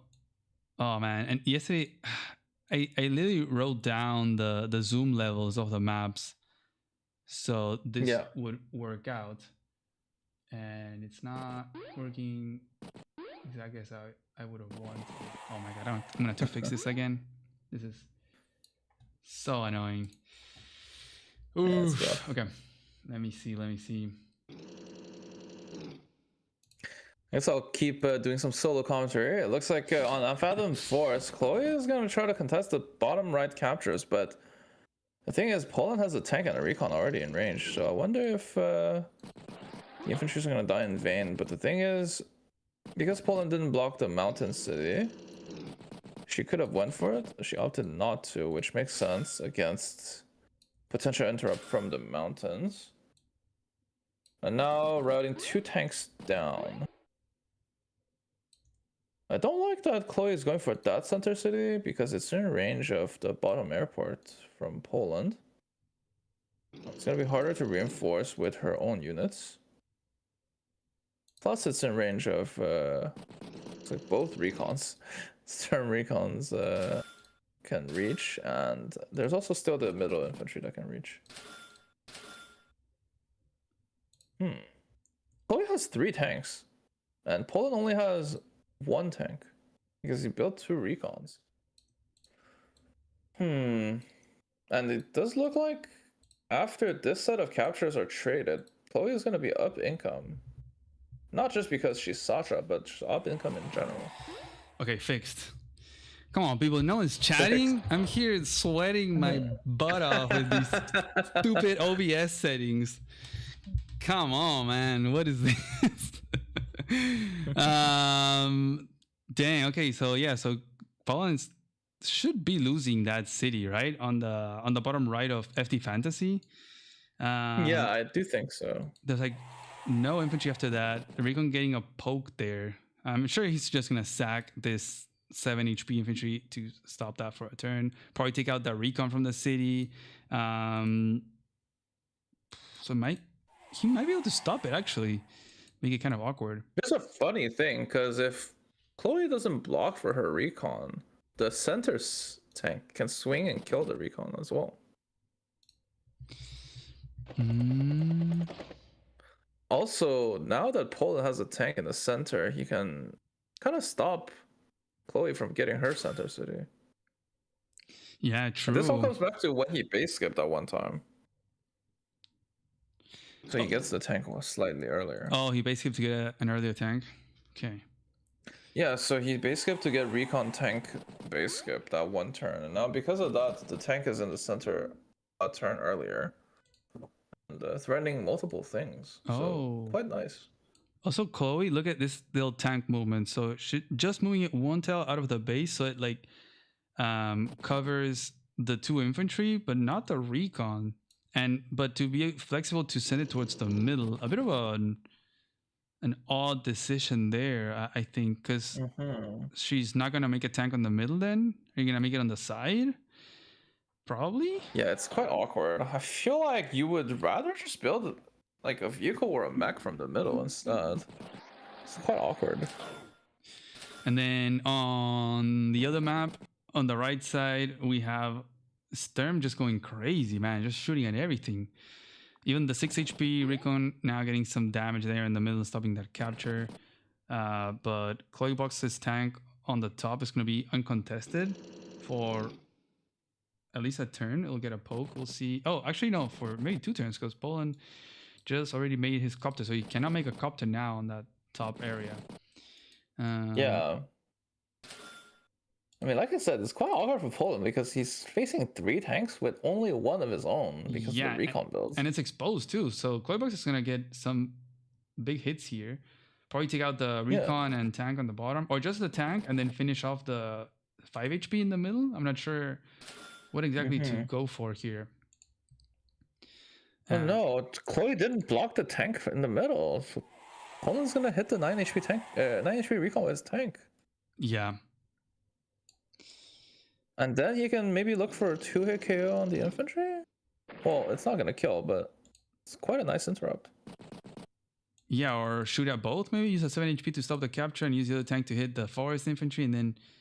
yeah, he could do that too. And it's like, Chloe doesn't have a good time fighting back because she decided not to chain tanks on the right side base. Yeah, so it's going to be 1 tank into 2. If you attack in, you just get traded back. Oh man, that city is exactly 1 range out from the base. This is such an awkward move here from Chloe with that tank there, because this tank should have, if it would have gone just like to the lab, then it would have a bit better of a range. But she decided not to do a tank chain on the right or make another one on the left, and instead decided to go to the middle. So perhaps thinking that Chloe was that Poland was going to double down in the middle, and so she went to have the option to double tank. But oof, man. Yeah. This But is the problem is, the middle tank can go either side. You need to block it. yeah. This is so awkward. Man, Poland just wrestled the entire game's tempo with that early center tank, really. No, I don't think Chloe is ever getting that city back on the right side, at least not for the next, 5-10 turns. And Poland has a leashed recon on the top left with his own tank, and Chloe only has one tank there. Yeah, Chloe's just down vehicles in every front. And then on the other map, on Unfathomed, we have the all action, all tanks shooting. Yeah. One copter from Poland can shoot back at this tank, but there's that coverage. And it will be outside, like none of them will have one turn reinforcement, just exactly where that tank is. It's outside of range for both to reinforce in one turn from copters. So I think it should be a little winning fight there for Chloe. And then at the bottom, the copter doesn't reach. So another winning fight. Look at that 8-5 on the tank engagement for Sasha versus Sturm. That's quite nice. Yeah, it's kind of like normal vanilla. That's funny. Yeah. There goes that tank towards the middle. So perhaps trying to make a push for the comm tower, like forcing Poland to send back a tank in the middle. But I think he's going to be fine. Like this guy, the Poland's tank on the bridge, is going to be chaining into this fight on that bottom right. But it can also just swing back in towards the middle. He also made another one that he can go send there. I have a question for you as the map maker here. And I think there's a lot of us with this question. Okay. What is the purpose of this friggin' black boat? The one that's on the water. In the pond? Yeah. Yeah, so that black boat allows you to repair anything that's on the bridge. And the idea is that if you ever end up in a position where you can put in like a choke onto that bridge, you have a slight advantage in repairing chip damage or repairing in general. So if it doesn't do that, it doesn't really do anything, but it helps whoever is trying to loop their lab base units to the center to defend their comm tower, basically. Okay. It's such a narrow path too, where you're almost most likely bound to be stuck in this area for one turn, because you front switch to the bridges and then you go towards the middle. So you're almost like it's very easy to block it off or to trap or whatever. Yes. And the black boy is just kind of funny. I don't know if I've seen it come into play. It probably has. I haven't played this map too much to really say. But it's just kind of funny, just floating around there. Doesn't get any shows or anything. Yeah, that V-boat usually doesn't get much action, but when it does, it is quite nice because it's like having an extra city without having a city there. Yeah, that is nice. And going back to the games now, I do think that Poland is gonna go for the 2AK on the tank. Chloe's not gonna have any vehicles there anymore, other than reinforcing artillery, so it's quite awkward. Yeah, but so she's not gonna get that red city. That Poland greed, I think, is gonna work out. Yeah, it's gonna pay off for now. But now actually, Chloe has her tank routing into the center while Poland does not, so maybe that's gonna do something. Poland is gonna be equal in income once he finishes this back cap. They're going to be equal because he's so behind. He doesn't have the one on the right. There's that neutral city on his right side. And they haven't finished the captures in the middle. And it looks like Chloe should get it.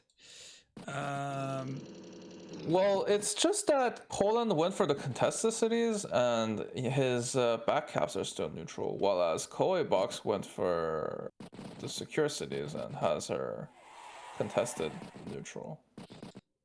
But if anything, if you're able to keep contested captured, then once you get your backcaps done, you're surely ahead usually. Oof, on the other map, on Unfathom, it's just so good for Chloe. The Poland early aggression, I think, did not pay off. I think he just went too bonkers. Like now, Chloe Maybe. can capture these things. That unit count discrepancy is noticeable, and the income they're the same.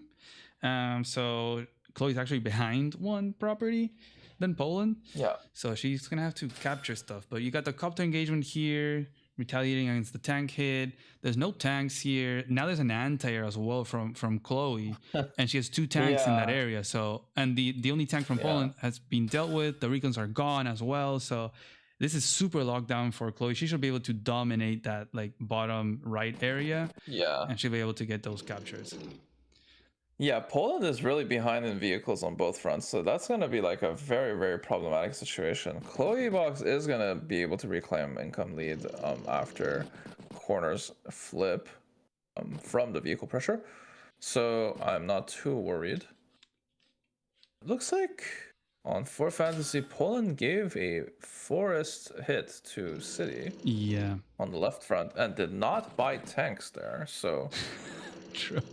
Chloe is going to be able to capture some cities in the upcoming turns. Damn. I don't know why Chloe made this arty on the bottom. Like, shouldn't that have been a tank? It's just so funny. I mean, I know arties are really good here. Maybe, but but maybe she was missing a 1k fund. But then, like, you would wonder if base skipping would have been better. No, I'm pretty sure she had a spare 2k, so it was intentional, unless it was a misclick. But I might have been better to do the already up top where she had 5 infantry, and then she can really push and get these things, and also pressure the lab because you only have 1 lab. That is true. Yeah. But she's gonna have to be patient now. She didn't even make a tank this turn again on that bottom area, so really defensive place here, and sacked her last infantry that could capture anything to just injure Poland's infantry to really deny him from getting the very corner city. But Poland should get the one on the side with this infantry that's, that finished the back cap and it's going to finish that neutral in a couple of turns. And then we have the middle fight, which I think is looking a little bit better for Chloe with the infantry. But we'll have to see as tanks are coming into the center. Yeah, she was successfully interrupting Poland in the center for quite a while. And because Poland routed his tank bottom right, now Chloe has slight tempo lead in the center. And Chloe is also going to be able to route her tanks from the left side through the middle if she opts to do that. It really just boils down to Chloe has a ton of pressure on the top left and could swap the pressure between there and center right now. Yeah, that is true. I feel like Poland's going to have to invest heavily in that top area because you have the freaking lab there. So he has to be really careful. There is no other lab. There's literally an infantry pointing at that lab from Chloe, and Poland made his tank on the middle base like you pointed out and just made an infantry in that top. So it's gonna be a little bit sketchy as he's sending this infantry towards the middle too. He's gonna have no unit count over here. Maybe he just makes an arty and just sits back, points at the lab, calls it a day, makes a little wall here with a port. Yeah, but I doubt it. I think he has to build a tank here, surely. Well, this hit pretty much guarantees that he is going to build a tank there. But that tank is kind of forfeit still. Like, Chloe has a perfect chain from her base there in 2 turns, so if Poland does opt for that chain fight, Chloe does just claim the entire top left for free while chaining that fight. I don't know if this is going to end up costing Poland a lot or not. It's really funny to see Poland not finish or not attempt to get his capture in the middle because he wants to deny Chloe from getting hurt. Yeah. I think if anything, he's probably going to base skip and build a center tank and route it to the left. I think that's the most likely way to defend his left front. Maybe RD infantry? I think I like the tank better. Okay, well, he goes for mech. Mech recon. What the heck? Poland's loving those recons. Oh my god. Yeah, I'm not a huge fan of this build, but the recon does make sense into the artillery because you get to route a lot more freely, and still the artillery cannot position as nicely. Yeah. Oof, and then on Unfathomed, I think that game on Unfathomed is kind of done. It's definitely very winning for Chloe. Even well, that was weird sending that copter in there to get Yeah, shot I'm down by not an too sure Hunter. about that hit. Maybe getting a little overconfident, or also Yeah, maybe that hit was on a bit pinch because bad. it's her turn on both, so maybe just like zooming through. But Maybe, but she has a big time lead right now, so maybe they're like playing a bit too fast. maybe it's It's a rare sentiment, but you know. yeah, I'm not using the power, but I don't think Poland is gonna get his power. So next No, I turn, don't Chloe think can so easily either. just press the button. But yeah, the bottom right corner on Unfathom has been all capped by Chloe. And she should also get that Mountain City, so that's going to put her at 14 something K. And then it's going to be a matter of making sure that Poland doesn't get that top left. There isn't that many infantry, maybe. We'll have to see Yeah. what it does. What she does. But like I said before the game started, like once you get AAs to stabilize your fronts, the big altars really run out of value. So I wonder if that's gonna happen very soon here, because Poland has an AA on the top left, and Chloe has an AA on the bottom right. So once that gets set up, a lot of tanks will need to be built. So income lead usually matters a lot when it's just a tank chain as well. Does look like Chloe is having a really good time top left of Fort Fantasy. Poland not building the tank in the middle really hurts him in that front. So I wonder if and didn't he's even gonna hit send in the other this one. turn. Like he could have sent this one that went towards the middle, towards the top left, but he decided to send it towards the middle to chain the other tank. Oof. So yeah, I think the tank came from the right side though, but yeah, it's kind of awkward. And I think if this keeps going, Chloe might have more charge, which in the Eagle mirror makes it a lot better for you. yeah, I kind of forget that they're Eagle here. Charge is building really slowly. So whoever gets a little bit more income than the other is going to be very important by the time they get to that super, and they might want to stall and build up value.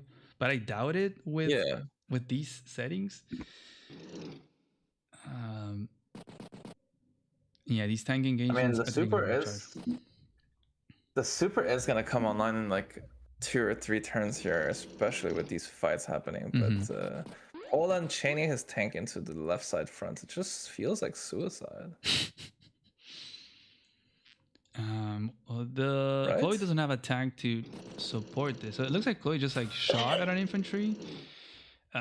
Yeah, but Chloe's attack in the center doesn't make as much sense, but Chloe's attack on the top left is very, very strong here. Yeah, that lab pressure. Recon just sitting on that city from Poland is pretty funny as well.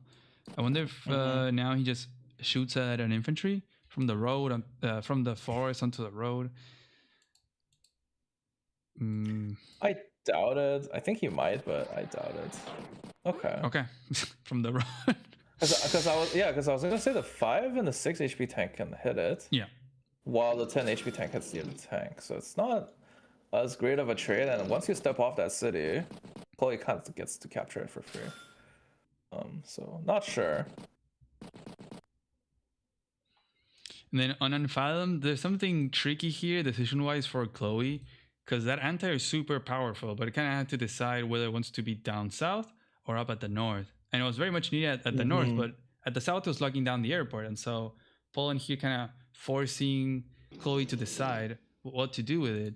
But I guess she's happy that she has the properties and just is moving away the anti. Really wants to secure that northern area. But you have all these infantry from Poland. You have a lot of healthy infantry. The tank is repairing up to 9 this next turn with the copter build.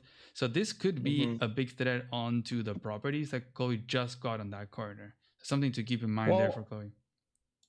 Yeah, unfortunately though, Sturm doesn't really have many vehicles. He only has 1 tank and 1 B-copter, and with Chloe centralizing the AA, it's kind of like saying, well, now that I have the income lead, I'm gonna try to stall it out. I'm gonna win via having more vehicles overall. And Chloe saved 6k this turn. I mean, I think it's because she wanted to build a B-Copter AA, but she doesn't want to base skip here. And also what it does is that once you have 20k in the bank, you can kind of cancel out the entire Poland bar. Because Sturm has a 10 bar CO? Yeah, 10 bar CO. So you're getting a lot of value with that extra funding saved up. And then after that, I'm guessing she's gonna go B-Copter AA, because once you have one AA on each front, it's gonna be really hard to out tactics your way out of problematic situations. Yeah, and also ChloeBox has 3 tanks while Poland has 1, and so yeah, it's just really hard, man. Yeah, and she's getting more income. I don't know if the city in the middle. No, it's at 15, so this is gonna take 3 turns to go through. Yeah. So it's gonna be really interesting. I wonder if Chloe's gonna make like a medium tank this turn with those extra funds, because she could have built a tank last turn, but she decided not to. Made an infantry. Yeah. And it's saving up for those 20k. So we'll see if it's copter tank infantry, but I kind of feel like we're gonna see either double anti-air or maybe like anti-air copter, or if not medium tank, her favorite. Medium tank. Yeah, tank. I think this is actually quite good for her, just in general. I think a neo tank from Chloe would be so hard to deal with by Poland. With 11k income, how do you deal with a neo Yeah, but tank? surely more light vehicles is just better. Surely. Probably. Yeah, because she would have to like join 2 tanks, and it's like, is it worth it to lose a tank here? No. So just keeping your dominating vehicle count and then just like sitting on your income lead is going to be the winning play for sure. Let's look at for fantasy real quick. So ChloeBox gets the chain fight very easily, and like I said, the 2 tanks go for the KO on the recon that got off the city, so now it doesn't have defense and gets KO'd. So now Chloe has a ton of pressure on the lab, and SCOPs are coming through in 4 bars. I think Poland could get the power on Unfathomed. Chloe didn't use the power before building, and now it's Poland's turn, and he can sack 9 HP worth of copters. Then like attack with a copter and then a tank. I don't know if that's enough, but he can get quite a lot of charge. But where would the meteor drop? I feel like while you can do that, it might not be that beneficial. Oh, I see. I guess it would hit the 2 copters up top. Yeah, I forget that Sturm's meteor is not very good, but the stats are crazy. Just for I mean, the stats are nice if you're capturing something, but if you're not like in a fight, getting the stats is quite awkward. Okay, it looks like he's not going for it. I'm pretty sure. Yeah, he's not going for it, but I'm pretty sure Chloe is definitely going to do a 20k bar cancel next turn anyway. So it's pretty much his last opportunity to use meteor. I totally interrupted you while you were talking about on FT Fantasy. You're talking about the charge on Eagle? Oh, yes. So I'm saying ChloeBox has a ton of pressure on the lab, and 4 bars until supers come through. And I think it's not impossible for Chloe to get first super also. Once you get first super, I think there's a realistic chance that the lab just goes down. And Poland keeps building tanks away from the top left for some reason, so... He made one. That's not looking great. He made one, but he's focusing a lot on the middle. And Chloe's just like... I really think he needs to build a tank from the middle and send it to the left, is what I think. Yeah. Yeah, I don't know why he's building those tanks on the right side. Like, maybe overwhelm the bottom right side with tanks, as these infantry and arty are moving forward. But now with his tank from Chloe in the bottom, she'll be able to more realistically put pressure into these 2 corner cities that Poland has. She'll have the top left, so they're kind of matched, honestly, in properties here on FT Fantasy. Yeah, but Chloe has more pressure on the lab because Poland has no units there anymore. Yeah, and like I said, the chain fight is really hurting him. Like, it's just a perfect tank chain into a perfect tank chain, and if you attack first, you always lose. Chloe even sending another tank. There's this tank on the shoal from Chloe, sort of in the middle, that was, I think, initially going to go towards the middle, but she shifted it towards the Yeah. north now to kind of sustain that chain, but also make an infantry. Oh man, it's gonna be so awkward for Poland. If he had a bit more money, he could make a medium tank perhaps and kind of slow this down a little bit. But Chloe still has 3 healthy infantry plus the other one that she built. So, like you said, the super is coming very soon, and Yeah, it is. that is gonna be devastating. In fact, Chloe could start to capture this turn. And the Comtar is getting capped, Starflash, and blocked. So it looks like Poland's gonna have double tower here. There's no way to stop that. Yeah, I mean that's quite nice. I wonder if it's good for Chloe to just start the cap this turn and try to fight her way in and get super. Just fully bank on the lap or not. So losing that comp tower is very, very bad. Yeah.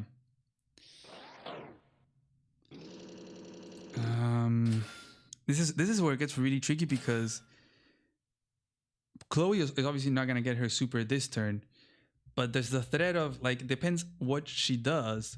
Will Poland get his super next turn? So this is a very tricky moment where she needs to be very careful what she does, what kind of attacks she gets into, to ideally not let Poland get the super, and then she gets it for sure next turn.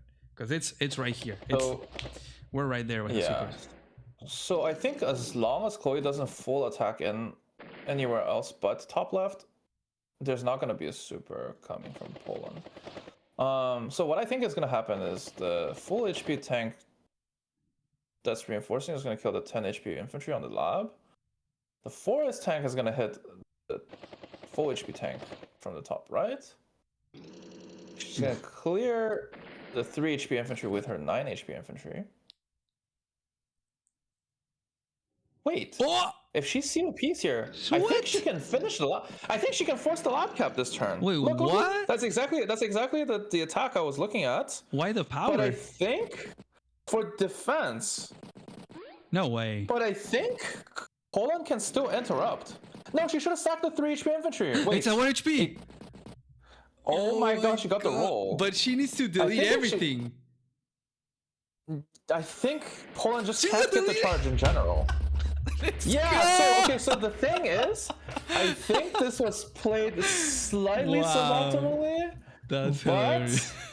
Because she got the roll, it's okay. Because the thing is, if she sacked the 3 HP infantry first and then powered afterwards, she was more likely to get it to 1.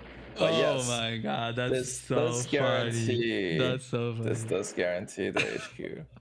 So that's exactly the line I was looking at, funnily enough. Dang. So yes, Poland is lost on that game. This has to be the first and only time that I've seen Eagle Power win the game. Right? Yeah. And I mean, people always say like the only way that can work is for this. It's for an HQ cap because it'll give you just enough stats. It's not really for the extra defense on the copters. Maybe you use them as blockers, but that's not the case here. This is literally just for the +10/+10, nothing else. Yeah, +10/+10 power. Wow. To get the tank to 1 and then her HQ cap.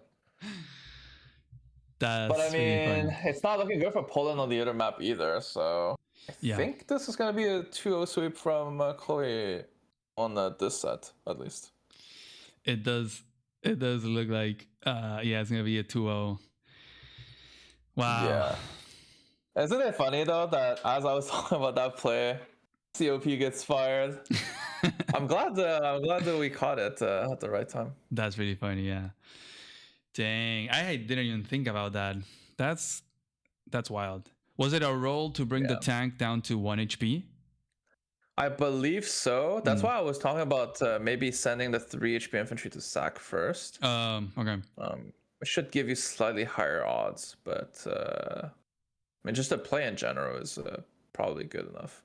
Because look, even if Poland could interrupt this cap by 1 HP, I don't think Poland is ever getting SCOP next turn. So what's the best he can do here to interrupt again? He can't re-interrupt next turn for the whole HP bar.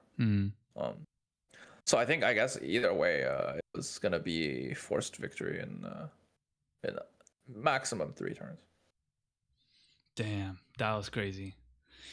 Yeah. We didn't get to see Eagle Super. This was just a tactics game. Yeah. And now we have to Very see cool, on the other very side. cool. So Very cool though. On Unfathom for sure, it's looking really good for Chloe. There is this like a little bit of a threat on the right side from Poland, but Chloe has responded back to it. So conceding a little bit of that top left area. So they're gonna be equal on properties, I believe. No, actually no, because she has the mountain city on the bottom, and Poland doesn't have it. And down goes that copter. Wait. Chloe can hit the Edgecopter as well. If she KOs, the infantry is in front of it. Copter tank. Or not KO, but hit it. Right? Then you go infantry, infantry, and then both tanks on the tank. Oh, okay. Yeah. So I would have powered for additional attack, but I guess this works too. Yeah, that's a really good attack. Damn. Okay, yeah, Poland. Yeah, this is very, very good. There goes the tap out. GG. Yeah, GG. So 2-2 in the total. Wow. That was what was a game. Cool. Wow. It's funny because even in the first set, both resigns came at the same time, and this set is the same thing. Dang.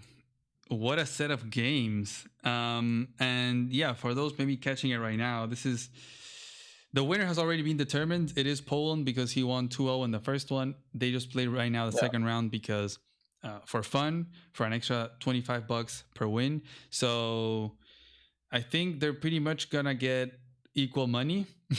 They're gonna get $100 each pretty much because Poland won, and now Chloe getting the extra wins here. But Poland remains crowned the champion of Double Trouble. So we'll see if there's going to be another Double Trouble in the future. We'll have to see. And we can probably work on getting an interview with Mr. Poland over here. Yeah. I guess in the meantime, what do you think of the matches? And maybe did Poland just greed out too much on pretty much both maps? I think, at least on Fourth Fantasy, he made some major mistakes not reinforcing his top left. Like, I feel like that pressure was very clear maybe 3 or 4 turns ago, and going for that chain fight is just so wrong, in my opinion. Like, you could see the writing on the wall as soon as you go for the first hit. Because other than that part of the map, he was actually winning everywhere else. So it is kind of a major blunder, in my opinion. On Fathom Force, it was kind of hard to play into the mid game considering the early income curve. After he built his first recon, he had 7k basically for a tank. So already there, it's not looking great for him. So I think it's just like the strategy wasn't fully optimized from turn 1. So it just devolved into a state where it's really hard to play, especially into Sasha that's gonna have extra income. Yeah. So I can't really fault him for that.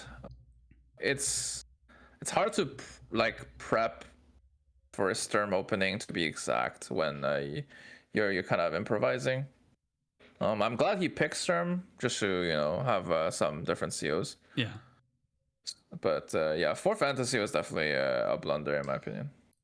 The last turn, or like in general, letting that corner. Yeah, letting that corner go and maybe last 3-4 turns was a mistake. At any point, if you built a tank from the center and just sent to the left, it was good. Yeah, maybe he over-focused on the middle a bit too much. He really wanted to get the double tower or get the cities and stuff.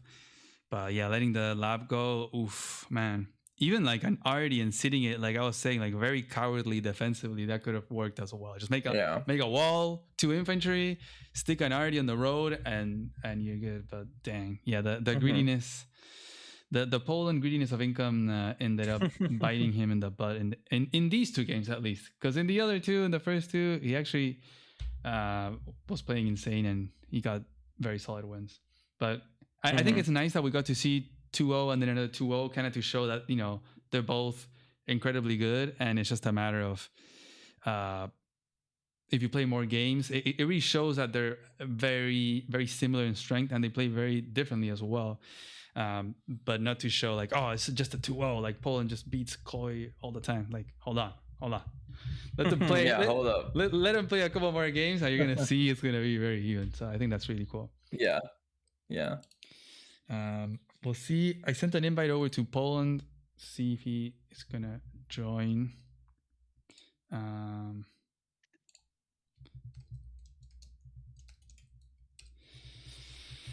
And I'm gonna probably struggle a little bit with the setup here, but we shall see once he joins. Congrats to Poland for being another champion, and congrats to Chloe to get a little bit of redemption here with the 2 games. That was really cool. Also very happy to see, like you said, Sasha and Sturm, and kind of proving or showing that Sturm isn't overpowered. So that was pretty cool. And I think it's really cool seeing Eagle Mirror. Although we didn't get to see the power, I was glad that both of them were game enough to show it off or to pick it up. Yeah, I can't help but wonder if Poland could have used that power with Sturm that turn. Maybe the charge wasn't enough. I'm not sure. That could have been interesting. Yeah. I know it was just like a small meteor, but yeah, I just don't know where it would have like landed. I don't think it would have ended up being that worth, but yeah.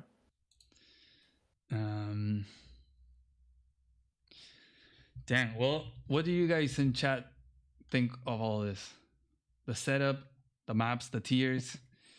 Are we good with Sensei and roll with initiative? That was kind of cool though. I really would have liked to see like Von Bolt and Sensei. That would have been pretty sick. Yeah.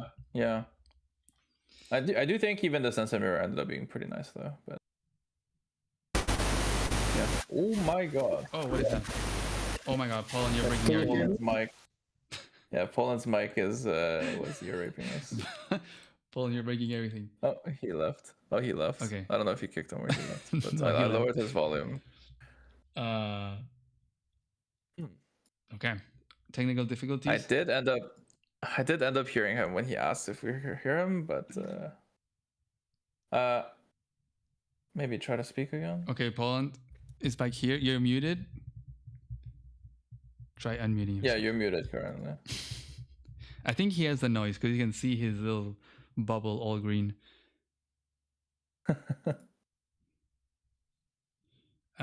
Okay. If not, maybe try resetting. I don't know if you can hear me, but let's see. Yeah.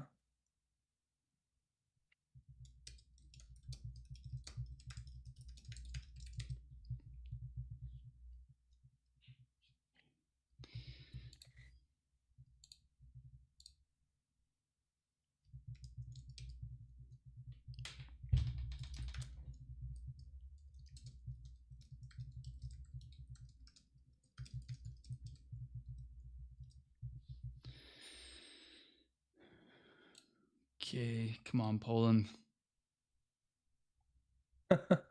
You are still muted in case. Yeah, he's saying that it doesn't detect his microphone, so he's trying to figure that out. Oh, okay. Well, I did hear him ask if you hear him like when he joined last time. Maybe it's just like poorly plugged or something. I just realized I'm showing everything to everyone. Okay. Well, you guys can see how bad my production is. Production. But I hope the layout was looking good. Thanks, Gowrox. That means a lot. The stream setup was great. All 4 games fit on the stream, and we could see what was going on. Great job there. Thanks. Yeah. This thing is nice. It's a nightmare, man. Because I swear, like I put an hour last night into making the setup look right, and I had to look at other games played by different people.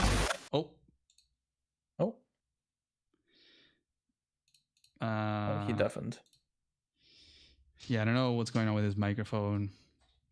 But if not, we can leave the interview for next time if he wins double trouble 3. Yeah. But yeah, I swear I had worked on the setups. I was trying to make sure that the layout was working good, because like using other games with different players. But it looks like when you have, depending on the length of the name of the players, for some reason the site kind of decides, oh, I'm gonna stack player 1 and 2 like one beneath the other, or I'm gonna put them side to side. Like it just decides randomly. I don't know why or how that works. It was very hard to deal with that. I had it set up specifically so like for what I had tried last night, and it just wasn't working that way. But yeah, hopefully you guys were able to see everything properly. And I think we have the Poland, but it's like underwater. I think he's echoing. Oh. Poland? Can you hear me? Yes. Yeah, we can hear you. Let's go. Okay. So the integrated mic we'll have to do. I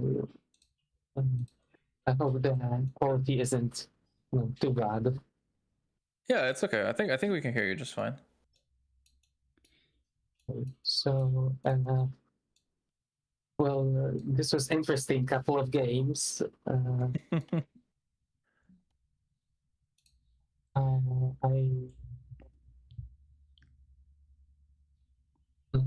So first of all, Sensei in Tier 1 on Rover Initiative. What was up with that? We felt like honestly Vomball has a winning chance against Sensei, but maybe that's wrong. I think no way. I think there's no way. Oh, yeah? Vomball Okay. can hold his own, because even day-to-day of Sensei is kind of cracked. With, Yeah, that's true. Like his infantry and copters, I'd say, are stronger than Vomball's. And then once his powers come online, which they do really, really quickly, then it's all just goes completely, it's a complete slaughter. Yeah, I mean that's fair enough, but I think even then, like allowing a Sensei mirror in the tournament can be fun. So I think we're okay with experimenting. With such a low timer, then Sensei's kind of a little nerfed. Yeah.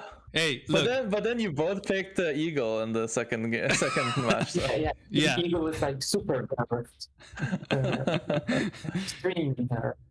But still, I'd say he's a little stronger than maybe Rachel or Lash on Heat Fantasy.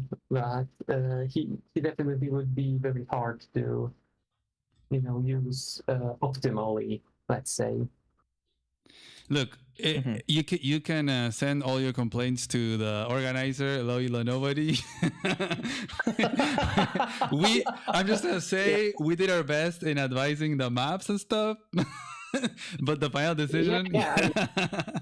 I don't have complaints. These were like pretty interesting fears. Yeah, I think the games are very interesting. So I'm not like I'm glad nothing was like really, really broken. Also, that other map in the first round, very sharp. It seemed. Yeah, that's true. The one with the missile. Yeah. Yeah. I kind of was a little bit worried I will accidentally put something in the range of missile. It will be rough. But I didn't. He played around then. So I took that. I have a question for you, Poland. So in that map, so you've never played that map before, I assume. No. And then no. There was a lot of stuff going on that map, the one with the missile. Like you were saying, like it's very sharp, but there's like a lot of options that can happen. What was your thought process on that map, and why did you pick Kindle instead of like perhaps Olaf? I was thinking you might have gone, you would have gone with that. Recently, I played Kindle versus Olaf, and I played Olaf, and my opponent played Kindle. He was, quite a bit lower rated than me. And that map we played was, I'd say, less sharp than this one, less aggressive, and less, and had higher income. It was, a bit stallier, a bit, and he still took it to the day limit with just how nasty Kindle was with these urban blights. One another. This can really be, as devastating or almost as devastating as Winter Fury. But then Kindle, on top of that, has that day to day. That if she gets like property or two above Olaf, then I feel like she might, be better off. Interesting. Yeah, and on top of that, Kindle's power is only 3 stars, whereas Olaf is a 7 to deny caps. So it's really hard to capture stuff in the end game. So she will have, 2 powers by the time Olaf gets out Winter Fury, and it's all just gonna, be derailed for him. And another reason is that in this format, you just kind of have to, go. You don't really have to, build walls or stall really well. Then Kindle, Kindle is better in having initiative and in being aggressive. Yeah, that's for sure. And then another thing on the Unfathomed Force. Had you ever seen Sturm, or have you ever played Sturm here on Tier 1 on the Live League? Sturm, actually, recently I played Sturm into Max, and it was a good experience, I'd say.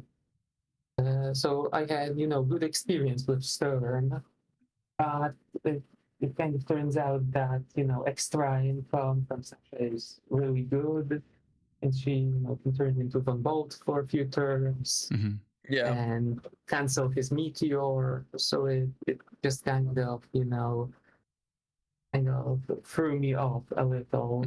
Maybe I would be in a better position if I kind of disregarded her tank for a while and just spammed recons and just go full on interrupt mode. Just interrupt everything. Just swarm her with recons more than she can respond. And even when she hits me, then that's like it's not that big of a deal because the recons have that extra defense, so it helps. Do you think it was worth it to let that first recon of yours get hit by a tank, even though you like stopped a capture for like one turn? You know, the one that sat on that one city in the very beginning. I'm not sure. I'm not really.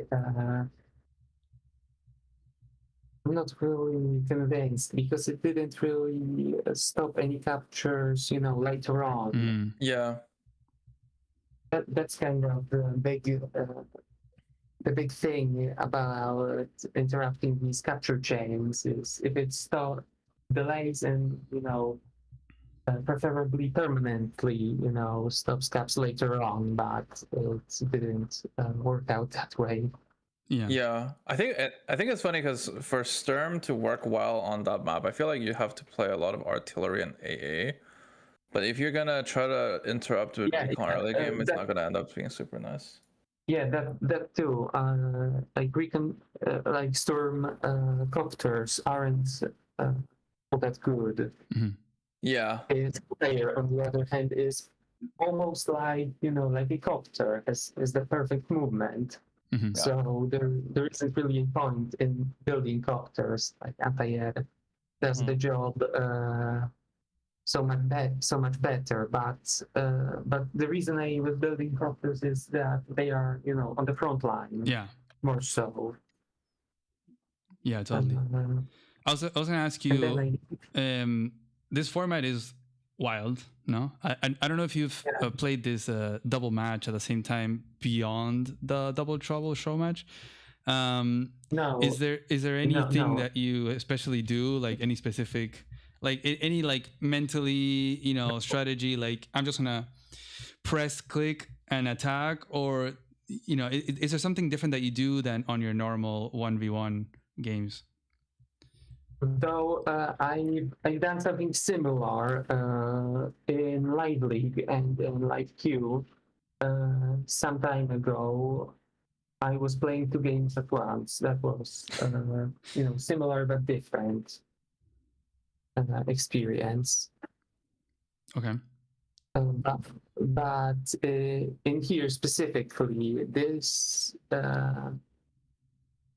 I think you just have to kind of change your mindset a little. Like your moves, your turns won't be as clean as they used to be. I mean, you should still try to make them as clean as possible, but you kind of just have to move more, think less. Yeah, for sure. And you kind of have to think in terms of reaction to your opponent's move rather than move preemptively. Right.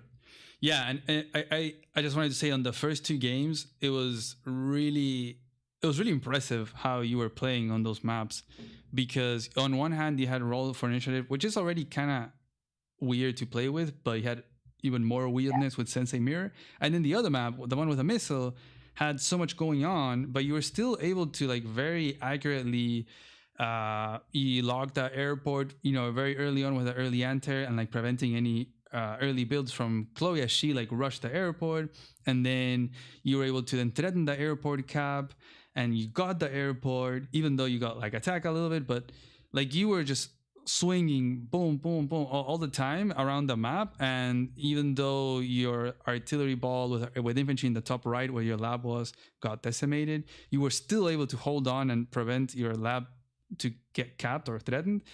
And yeah, I kind of noticed that the lab is the lab is HQ on that map, and I wasn't thinking about that until I saw that she's moving towards it. So I knew, oh yeah, it's one of those maps. Yeah, but I just want to say, like, that was how you played on that map was insane. It doesn't feel like there was a lot of errors from either of you there. It was just very like surgical aggression there. And there's a good question on chat from Asar, which is true.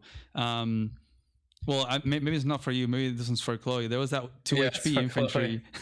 There was that 2 HP infantry that could have blocked a capture on the Sensei Mirror, but it didn't block, and so you were able to hold on to that one city for the entire game and even make a couple of infantry. I don't know if you remember that. Yeah, the one at your HQ, pretty much. On which side it was? It was on the Sensei Mirror on your HQ side. There was this one city that you tried to get really quickly, and then Chloe was flipping it really early on, and then there was a way that she could block with a 2 HP infantry from you interrupting it, and she didn't.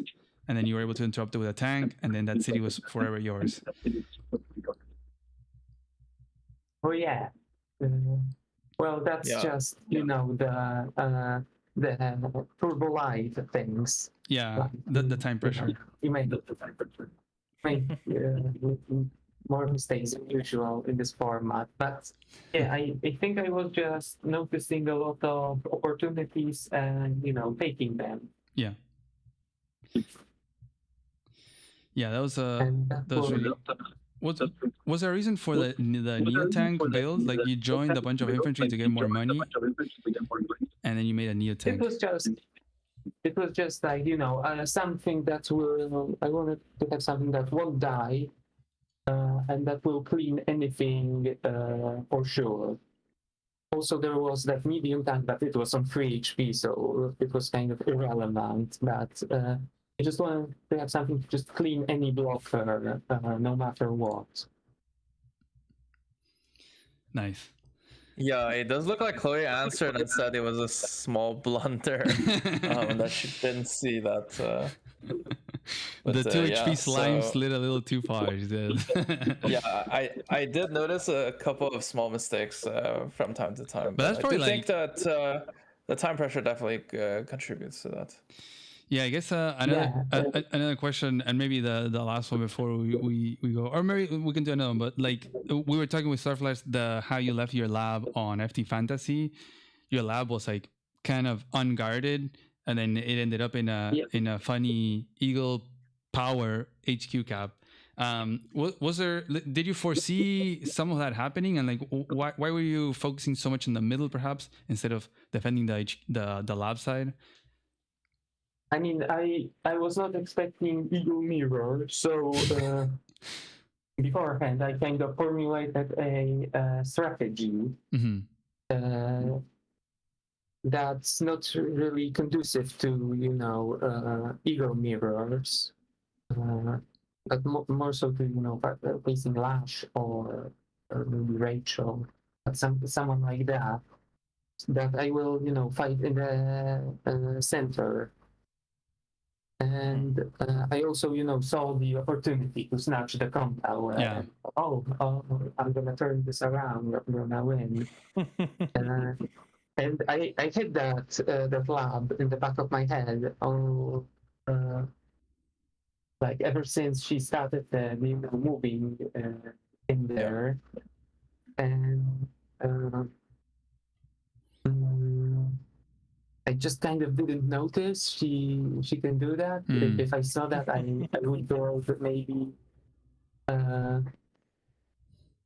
like I would join my tank with 2 HP tank on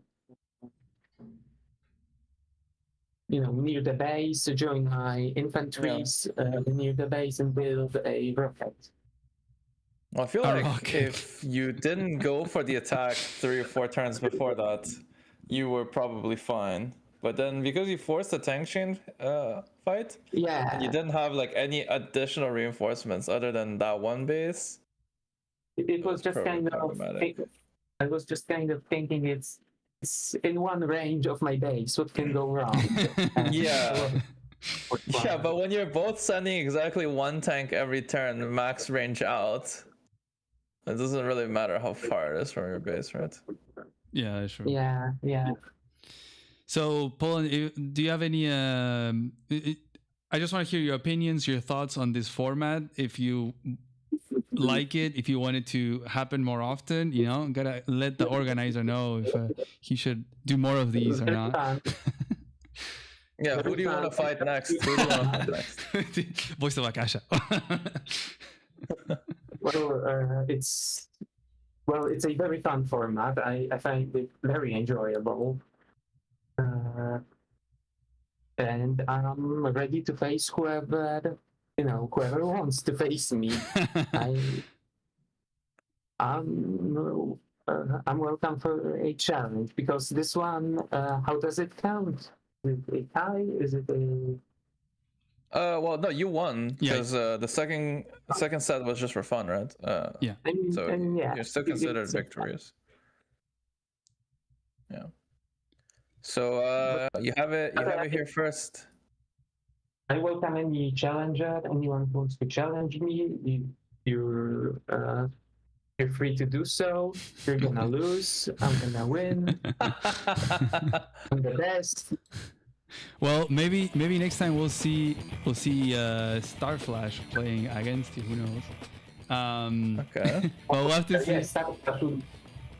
Starflash would be great in that format, since he already plays normal games at like 2 times speed. So here will be, his environment. That's true, and maybe the timer should be shared between the 2 games. So it's like you gotta play even quicker, because you guys had a lot of time on these games. Maybe you don't need that much. Yeah, you guys are playing so fast. Maybe we need to reduce the timer even further. Do a 5+1 instead of 5+2. That would be very funny. But anyways, thank you so much, Poland, Starflash, Well, congratulations, Pon, for winning yet again, and against none other but the APC2 champion. Thanks for having me once again. I'm grateful to be here to entertain some people. I welcome that. Yeah, really very happy well to- played. Very well played. We look forward to seeing your performance next time. Thanks everyone. you. Thanks everyone in chat, and obviously thanks to Loido Nobody for organizing this.